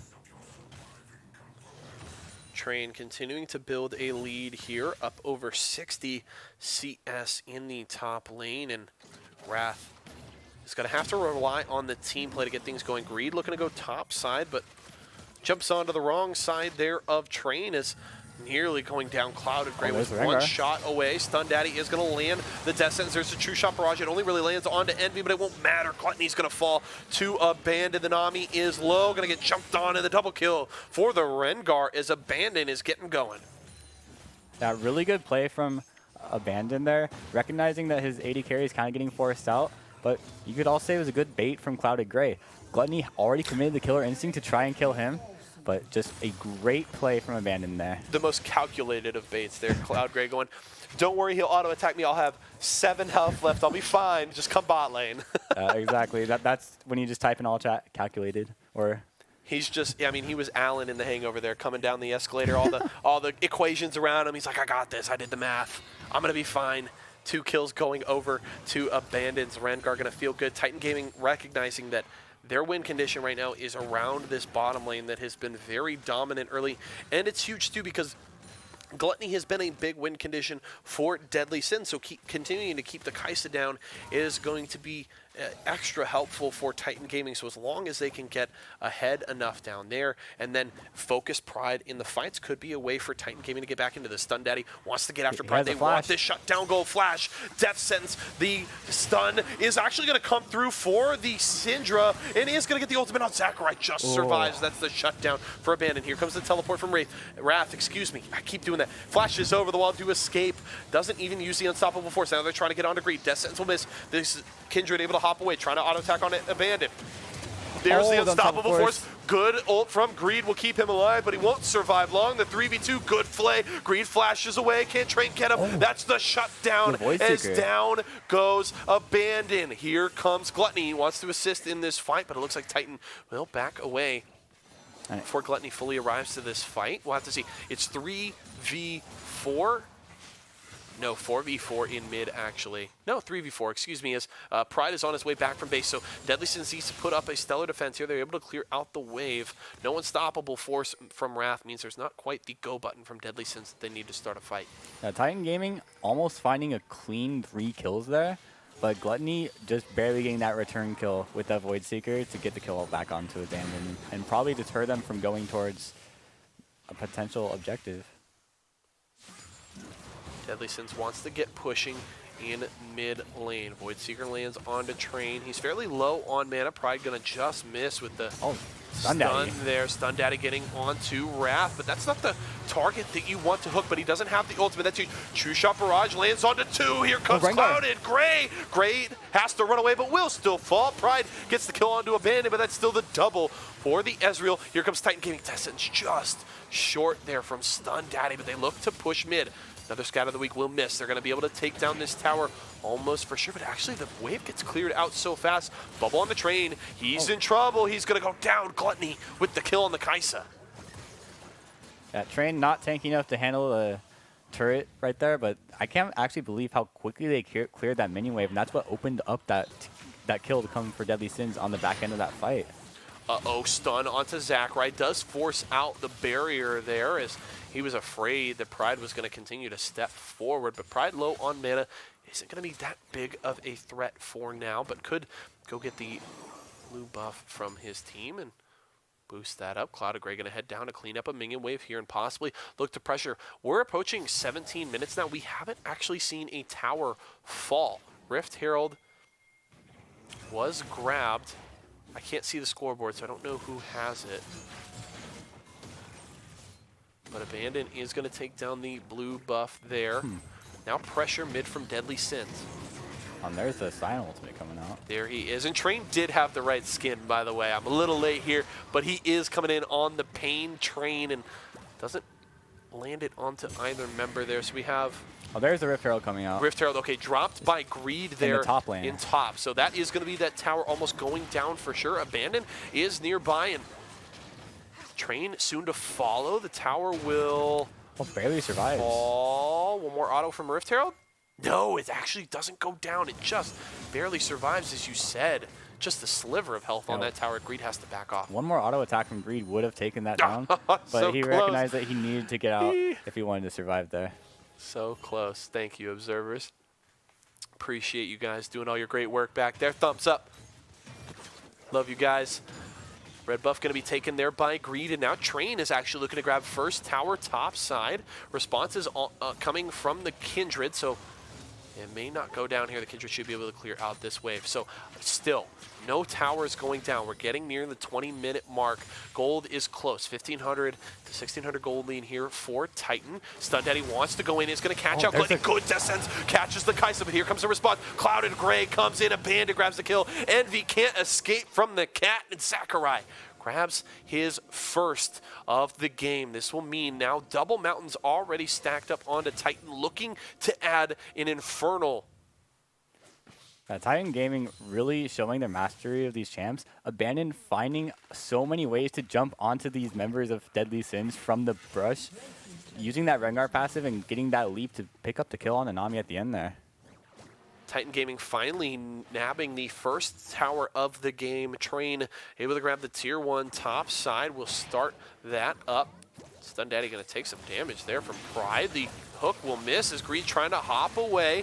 Ultimate will keep him alive for now. Abandon flashes away, stepping away. Sakurai able to get the kill, but the ult from Pride will take the Cassiopeia down below half health, but this still means Titan Gaming has the setup around the Drake, but here comes Wrath. He wants more Pride, and that's going to be the ultimate onto the Ezreal, the shutdown for Pride, and now Infernal will go to Deadly Sins. The fight around the Drake costs both teams kills.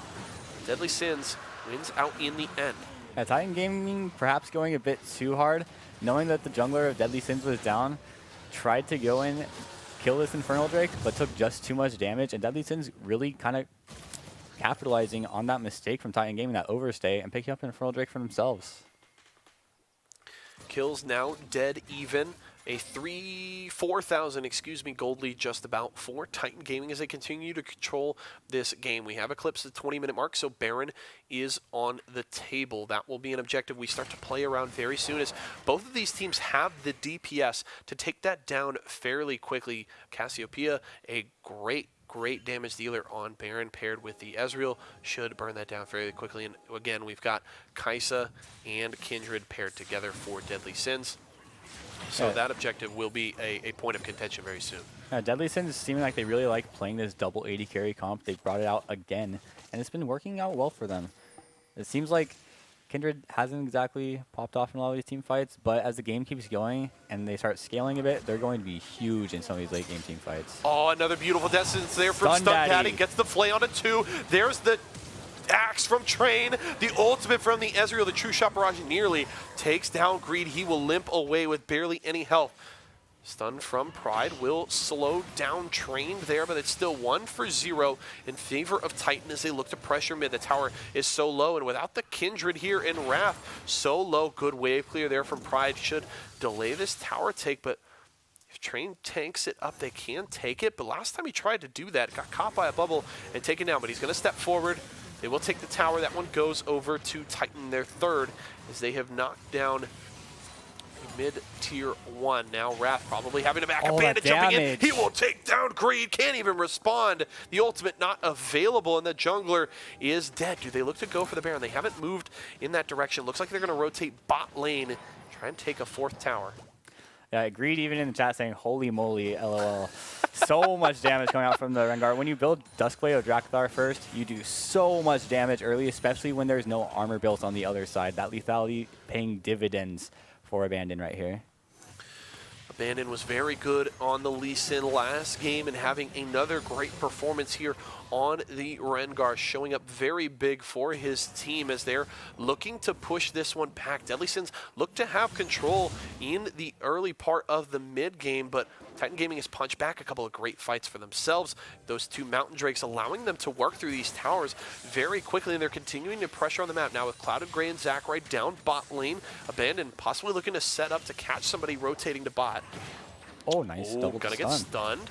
Train is very low. He has to leave. There's no way he can stay any longer, as Pride can even take down the Scion when he has that little health. And sitting on the Spectre's Cowl as well as a Null Magic Mantle is pretty good here, but Pride still does a lot of damage. And the Scion has to be very wary as Wrath is starting to push back top lane.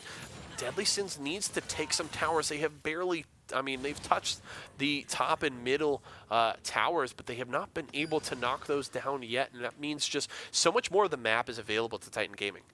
Yeah, you saw Greed get super close taking down that top turret, just 1 auto away, but since then, they've been playing more around that bot side of the map. They've been looking to fight for those dragons and kind of just ignored that standing goal on the map in the top lane. Zacharai's going to get the blue buff as Titan Gaming starts to set up around the Baron. We're going to have to see the response from Deadly Sins. A lot of vision control there for Titan Gaming. They will clear out the river of wards. Looks like just that pink ward near the mid lane set up for Deadly Sins. So the Baron area, okay, there is 1 ward. I don't know if that's the, it looks to be the Scuttle Crab for Deadly Sins there, but that will despawn soon. Other than that, just a blanket of vision laid down by Titan Gaming here. It will be a very dark part of the map for Deadly Sins once that Scuttle Crab ward expires. Titan Gaming looking to pressure mid. They're not setting up the split push. They haven't wanted to put Train in a side lane quite yet. More content to keep him around the team, have him be the front line for these fights. Yeah, you see that he picked up the early adaptive helm. That's going to really hurt the amount of damage that Pride and Gluttony do to him, so he's looking to team fight right now, and he's going to be really effective in these early team fights. We talked at the end of Champions Select about Wrath taking this Malphite and how he would be a key to setting Pride and Gluttony up to succeed in these fights. Pride has done a great job for himself as Abandon is going to just take down Greed.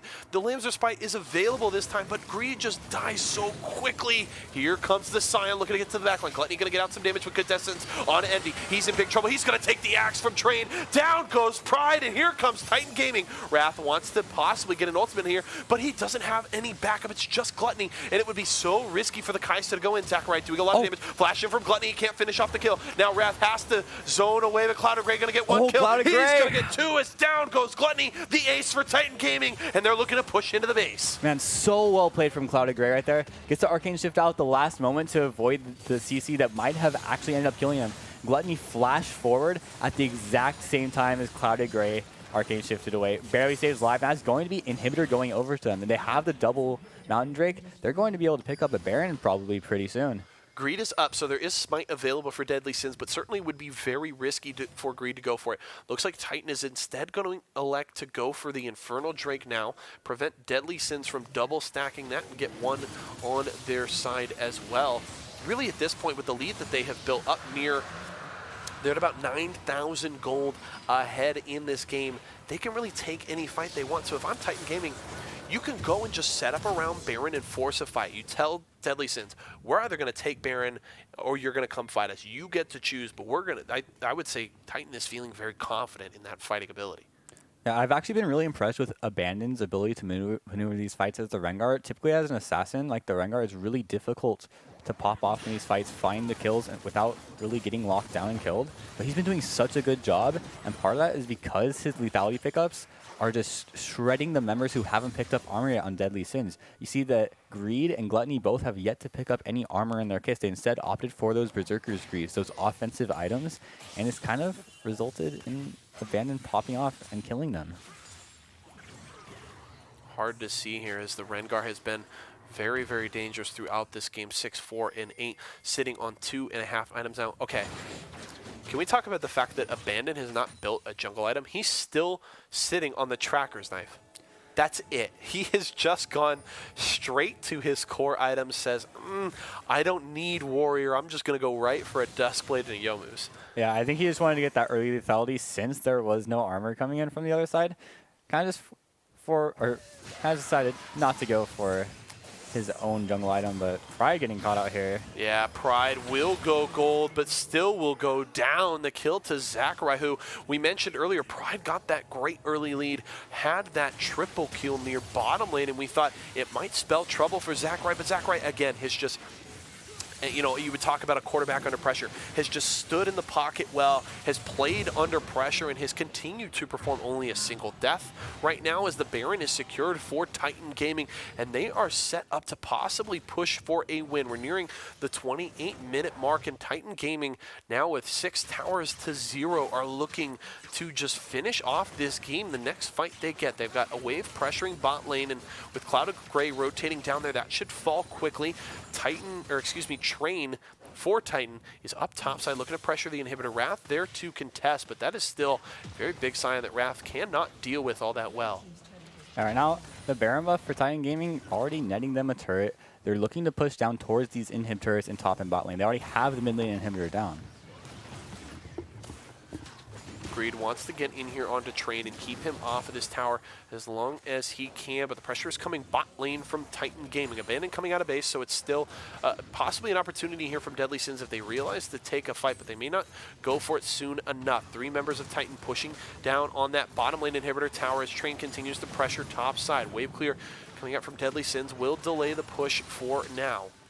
Yeah, right now, Deadly Sins only has 1 ward on the map right now, so they probably don't know that Rengar isn't with the rest of the team. They could imagine that he could be anywhere in their jungles, and now their only ward on the map expired. They are completely blind. There's fog of the war everywhere on the map, and they have no idea where Rengar is. Envy taking a lot of damage there. Scatter the Weak from Pride will try and keep Titan Gaming off of the Deadly Sin support, but Train is up here just wailing away at this inhibitor. Pride will miss with the stun, but the ult comes out from Wrath. He will survive, and Pride just not able to take down this Scion quick enough as Train just continues the pressure. 2 inhibs down mid and bot lane, and top lane inhibitor so unbelievably low. They're just going to pressure onto the Nexus towers. Oh, Gluttony has to do some work. There is the stun from Zachary, and down goes Envy. 4v5 to defend. Greed is low. Wrath has to set something up, but he doesn't have the ultimate. Now Stun Daddy is going to land the hook. They're going to get onto the Malphite, looking for Greed as well. There's the ultimate to keep them alive. Stun Daddy low as well. Train going to step in. Abandon trying to do the damage. Gluttony trying to fire away on the Kaisa, but the Nexus is exposed. Greed trying to defend. It won't be enough. Down goes the Kindred. Cloud of Grey looking for the damage onto Gluttony. Gluttony with the killer instinct, trying to get onto the backline. Flashes away, but it won't matter. The Nexus falls, and Titan Gaming will take this win over Deadly Sins. And Titan Gaming, it was close in the early game, but they did such a good job of playing to their win conditions in this mid game. They played correctly around their carries, and even though Cassio is more of a late game carry than the Syndra, who's a better mid game champ, they managed to win in the mid game and just played perfectly around their team. Seems like an understanding where we talked a little bit earlier about the Syndra getting the lead and that kind of being part of the win condition there for the side of Deadly Sins to push through that advantage that they had built on the Syndra. But the understanding from Abandon, who won, was just a very significant threat himself, but playing around the bottom lane. Clouded Grey had looked very good all game. Stun Daddy, not the Leona. doesn't matter. Landing beautiful death sentences. I mean, I will never unsee that threading the needle death sentence through the minion wave, the catch out Endy. That was beautiful. But playing around that win condition, getting them ahead, and he just knew that the Scion's going to get tanky. Zachary can hold on the Cassiopeia and then make his presence known in the team fights, and it worked out beautifully. They play around the Ezreal, who was a threat throughout the game, was very slippery, and it didn't seem like outside of that fight early that got the triple kill for Pride, they really couldn't threaten Clouded Grey. He was just so difficult to get a hold of. Great peel from Stun Daddy, and they just pushed through for a very impressive victory over Deadly Sins. Yeah, I feel like the Ezreal pick did such good work for them. Clouded Grey, that one bait he made onto Kaisa, getting her to use the killer instinct forward, surviving, and that it was from that moment forward where Abandon picked up that double kill, where they were just able to take over the game from that point. Abandon picking up his lethality items off that, getting multiple picks onto the Kindred, and just getting pressure around the map. Such a good job from Abandon in this game. Don't worry, Paluxa. Shane doesn't need the computer. It's right up here in his brain. I am the boosted caster, so I need the computer to help me out. We are going to head to a short break, folks, but don't go anywhere. We've got the grand finals coming back to you in just a few moments, so stick around as we will finish off the action from Late Night League Week 2.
We have returned, folks.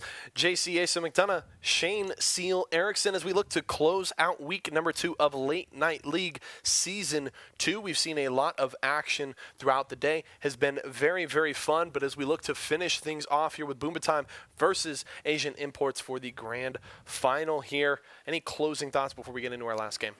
I'm just excited to see, after a great day of games, this last final. If it's the grand final, I'm expecting a better game than what we've seen so far, and I'm excited for that.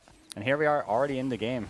Yeah, definitely a high bar set, and we are already into the game, so bear with us as we try to set the stage here a little bit for what we're watching. We're already seeing a fight around Infernal, which is going to be grabbed by Asian Imports there, and Boomba has to run for the hills.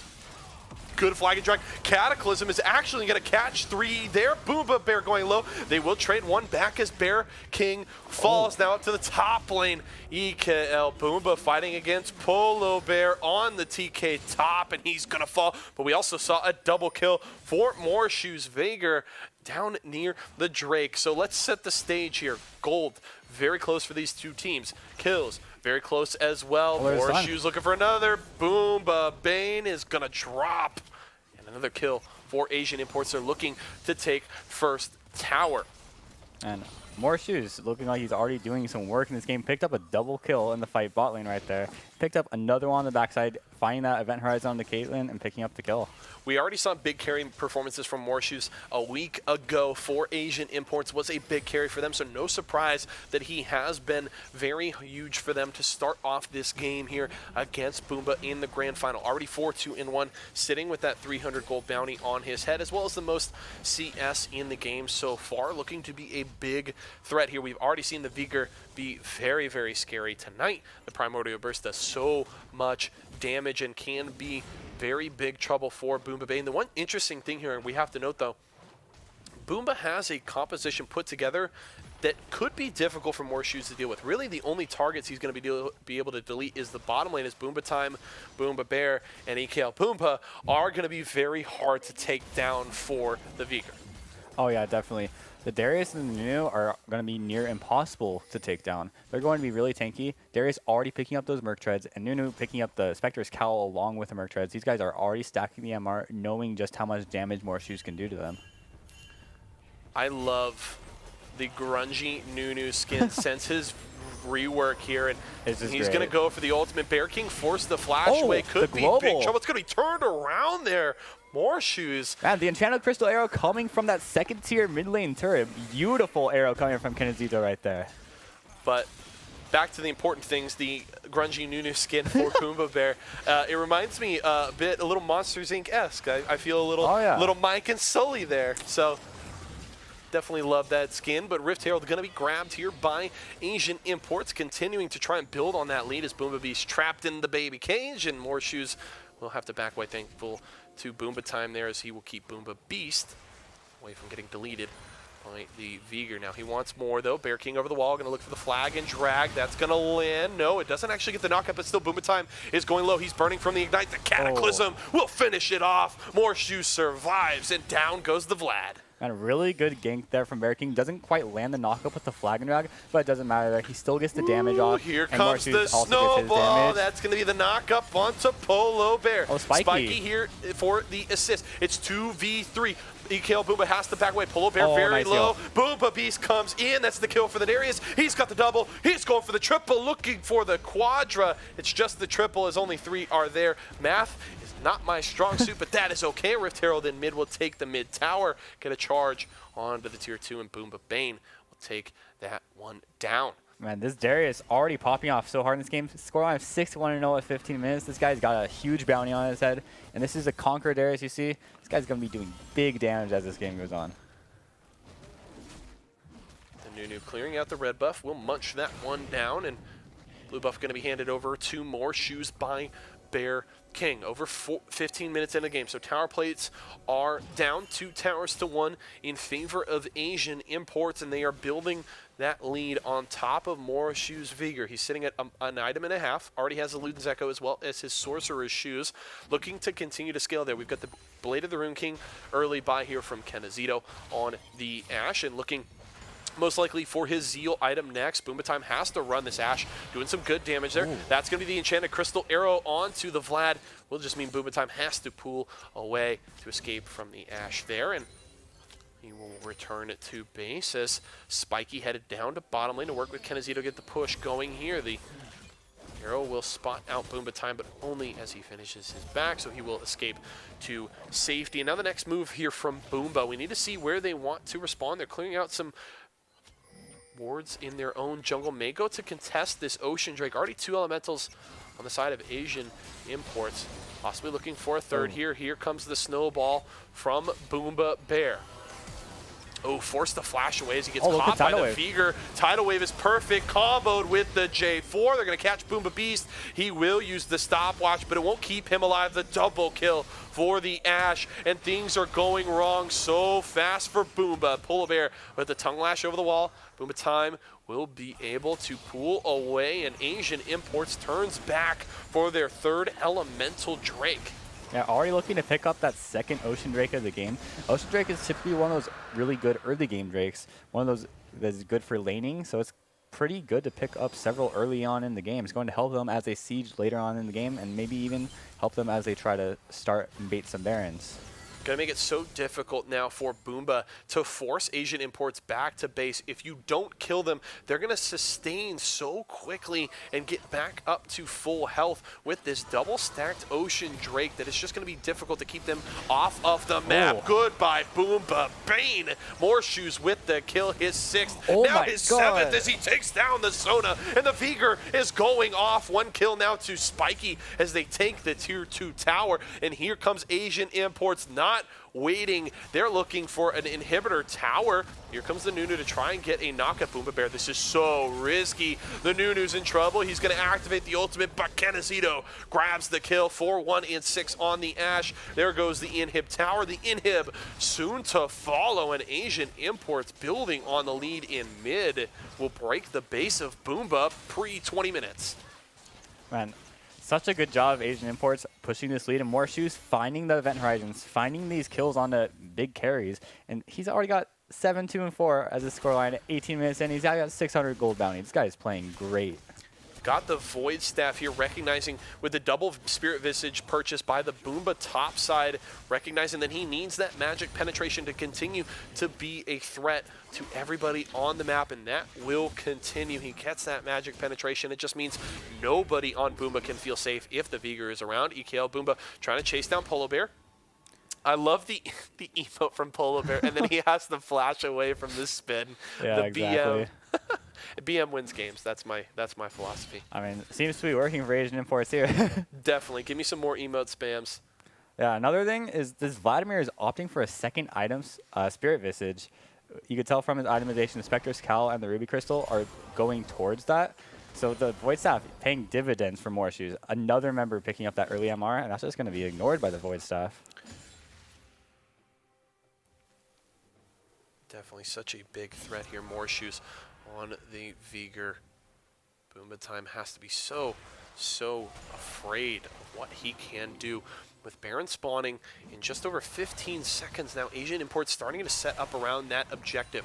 They've got some pretty good consistent damage, and especially with more shoes so far ahead, they can try and take down that objective early. Certainly would be risky, but they've got the lead to play with, so they can play a little fast and loose if they so choose. Boomba now trying to respond, but with Boomba Bear down around bot side, we're going to get a little bit of a brush camp here from Asian Imports. This could go badly. Looks like actually, Boomba's going to avoid it for now. I love this coming in from Asian Imports. They have such a good pick comp. They have the Ashe Arrow, single target. They have the Veigar ultimate, single target. And it's so good for them to get these picks. Just able to escape. Bear King still going to be able to finish it off. They're on to EKL. Boomba, the Cataclysm will finish that one off. The kill goes to the Veigar, and here comes Asian Imports. They're looking for a 2nd tower top lane. Boomba Bear's pushing in mid. He will most likely take down the tier 1 there. But the trade here is not all that worth, Kenazito said. Hitting the last spam outside of range of tower. I love it. Kenazito, are you watching the stream? Did you hear what I said? And even takes a couple turret shots just for the BM. Understands that he has those 2 Ocean Drakes. He's just going to regen that up anyway. Boom Bane going to set up some traps here to try and keep Asian Imports off of the tower as long as he can, but it really isn't going to do much here. Bear King dropping the sigil there to try and scare off the Caitlyn. They're going to take a second inhibitor. Here comes the Nunu. Boomba Bear going to drop the ultimate, but it is canceled almost immediately. The shutdown as Morshoes is actually dead. Here comes Boomba. They're on a Polo Bear. A lot of damage being done by Boomba Time. He's in the pool trying to survive. They will buy some time now as Morshoes is dead. Asian Imports seems a little hesitant, but they're going to come back into base as Polo Bear heals up from the thick skin. Boomba Bane needs to be effective in this fight. The inhibitor going low. Boomba Bane not doing enough damage yet. Bear King gonna get munched up by Polo Bear and step away from the base. So they get the inhibitor. That's one down top. Mid is exposed, and with bot lane pushing in their favor still, Asian Imports heavily pressuring the Boomba base. Polo Bear gobbling up Bear King. So many bears in this game. Where's my Vala Bear? Exactly. Maybe it was banned. Actually might have been. Bear King popped off with the Polo Bear last week. Definitely did do that. Now, rotating down towards the Drake, we already mentioned the 3 elementals stacked up for Asian Imports. They're looking to make it 4, and it's going to be difficult for Boomba to respond. The Mountain Drake. Yeah, so this will mean double Ocean, an Infernal, and a Mountain for Asian Imports. I mean, if they want to after they pick up this Mountain Drake, they can shred this Baron. Ash, great at taking the Baron on her own, and she's going to do so much damage to it once they pick up the Mountain Drake. Drake will go down easily. Asian Imports securing their 4th of the game. So Boomba has some vision of the pit. They have that pink ward sitting in the back, so they will know if Asian Imports goes to that area of the map, so they will be able to respond. But the problem is, well, they may be able to know when they need to respond. Not sure that they have the power to be able to win the fight. They were able to take Morshoes down last time in defending the inhibitor, but even doing that, they only got the 1 kill, still lost the inhibitor. So it seems like Boomba so heavily on the back foot right now, they may need a miracle to get back into this game. Yeah, even though they managed to pick up the kill on the Morshoes, the trade overall still went over to Asian Imports because they traded 1 for 1, Morshoes for Boomba Bear, and Asian Imports picked up their inhibitor off of the play as well. Now they're going right towards this Baron, they're posturing for it, and they're starting it up. They're going to clear out that ward, so Boomba knows what is going on. Can they respond? Oh my gosh, the Baron is already at half health. Asian Imports just shredding through this objective. Boomba Bear won't even get close. The Boomba squad will lose the Baron to Asian Imports. Here comes the Enchanted Crystal Arrow. It lands onto the Nunu. He will flash away just in time to avoid the stun from Morshoes there, and it will save his life, but still, Asian Imports coming with a vengeance. They're going down mid. They want to knock down this second inhibitor. Look to pressure the base. They've got supers coming in top lane. We'll be at the base very soon. Funny enough, the only reason Morshoes couldn't pick up that kill is because Boomba Bear had the shoes. He has the Merc Treads, which meant the CC from the Enchanted Crystal Arrow didn't last long enough for him to be locked down. But with that with the Baron pickup, they have double inhib down, and they might just look to end the game right here. Asian Imports coming with force, looking for the Nexus towers. They're trying to just poke out some of Boomba as they're looking to clear the minion wave in mid lane. Flash in from Boomba. He's going to be able to catch Kenazito, but he's going to get munched up by Polo Bear to keep him alive. Morshoes takes down Boomba. Bane, Spiky takes down Boomba Beast. Boomba Time trying to get onto the backline. Morshoes is burning, but not low enough. Boomba Time's in trouble. He will avoid the event horizon, but here comes Polo Bear with the slow, the stun, the kill to Polo Bear, and Asian Imports a dominant performance will wipe out the Nexus turrets, take down the Nexus, and grab this grand final victory over Boomba Time. And 25 minutes on the clock, they end the game. Such a clean game from Asian Imports to take down Boomba. Just a clinical performance here, finishing with about a 10,000 gold lead, controlling all of the Elemental Drakes, getting the 1 Baron, which was all that they needed to push through to a huge victory there. What an impressive and just dominating performance by Asian Imports, who has been one of the most impressive teams we've already seen this season. They performed very well last week, coming through, winning the grand final here in week 2, and definitely have high expectations for that squad throughout the season. Oh yeah, definitely. Morshoes looked really good on the Veigar this game. He looked great on the Anivia last week. And you have to wonder, what can this guy not play? He's playing so well on these champs, and they're really doing a good job of playing around him. definitely setting him up for success. A big carry coming into this game, and when we come in and it's only 13 minutes in, he's already got 4 kills. He continues to just delete people, and obviously, that's the Vigor's calling card, right? You catch out a squishy, you're going to die. It's so scary when he starts to get ahead. You really can't seem to do anything, and as we mentioned earlier, the one fight that they can take more shoes down in, it almost doesn't even do anything. They're so far behind that they take him down. They still lose the inhibitor. They can't push any farther in the fight. So Morshu's lead even bleeding over to the rest of the team, continuing to just push Asian Imports so far ahead to where it seemed like there was almost no path to victory for the side of Boomba Time. Yeah, I think Boomba Time really plagued the champs they played, the champs they picked in the champ select. The Caitlyn and the Son in the bot lane, that's supposed to be a really strong laning duo. They fell behind early. They lost their turret early. All that before we even got to watch any of the game. So props to the bot lane of Asian Imports. They did such a good job of winning that lane for themselves and kind of ruining the win condition that Boomba Time had. Definitely a rough performance there from Boomba. Still a squad that we have seen a lot from throughout this season, as well as last season. A veteran squad of Late Night League, and I think they can certainly come back from this loss. You're still, you still made it to the grand final tonight, which is impressive in its own right, and you just need to look at the draft, look at the performance in this game, kind of reassess. See maybe what shifts you need to make in draft, playing maybe around those win conditions, trying to save the bot lane there a little better to avoid that win condition kind of going to the wayside. So Boomba definitely still have high expectations out of them, looking for them to respond next week in the weeks following. So credit to them for getting this far, but definitely a great performance from Asian Imports. We had a ton of action tonight, ladies and gentlemen. A lot of fun games and very aggressive play across the board. Any final thoughts before we close things out for the night, Shane? Oh, I'm just glad we got to watch such good League of Legends games today. So many good team fights we got to cast. So many good just overall champion picks. I mean, the Tom Ken's top coming out in multiple games today, and it looked good. I love seeing it. I definitely love it. Teams mixing it up, keeping things interesting in Champion Select, and definitely interesting when we go out onto the Rift. That is going to do it for us here tonight, folks. Thank you so much for joining us, for tonight. Hope you enjoyed the broadcast here for Late Night League Season 2. One last reminder that we do have many other tournaments going on throughout the week. We will have action for Rocket League tomorrow night, as well as action from Street Fighter, Super Smash Bros., and Fortnite to round out the rest of the week. So make sure to tune in for that. But for myself, my partner Shane Seal Erickson, and all of our producers in the back, we want to thank you so much for joining us, and we'll see you again next time.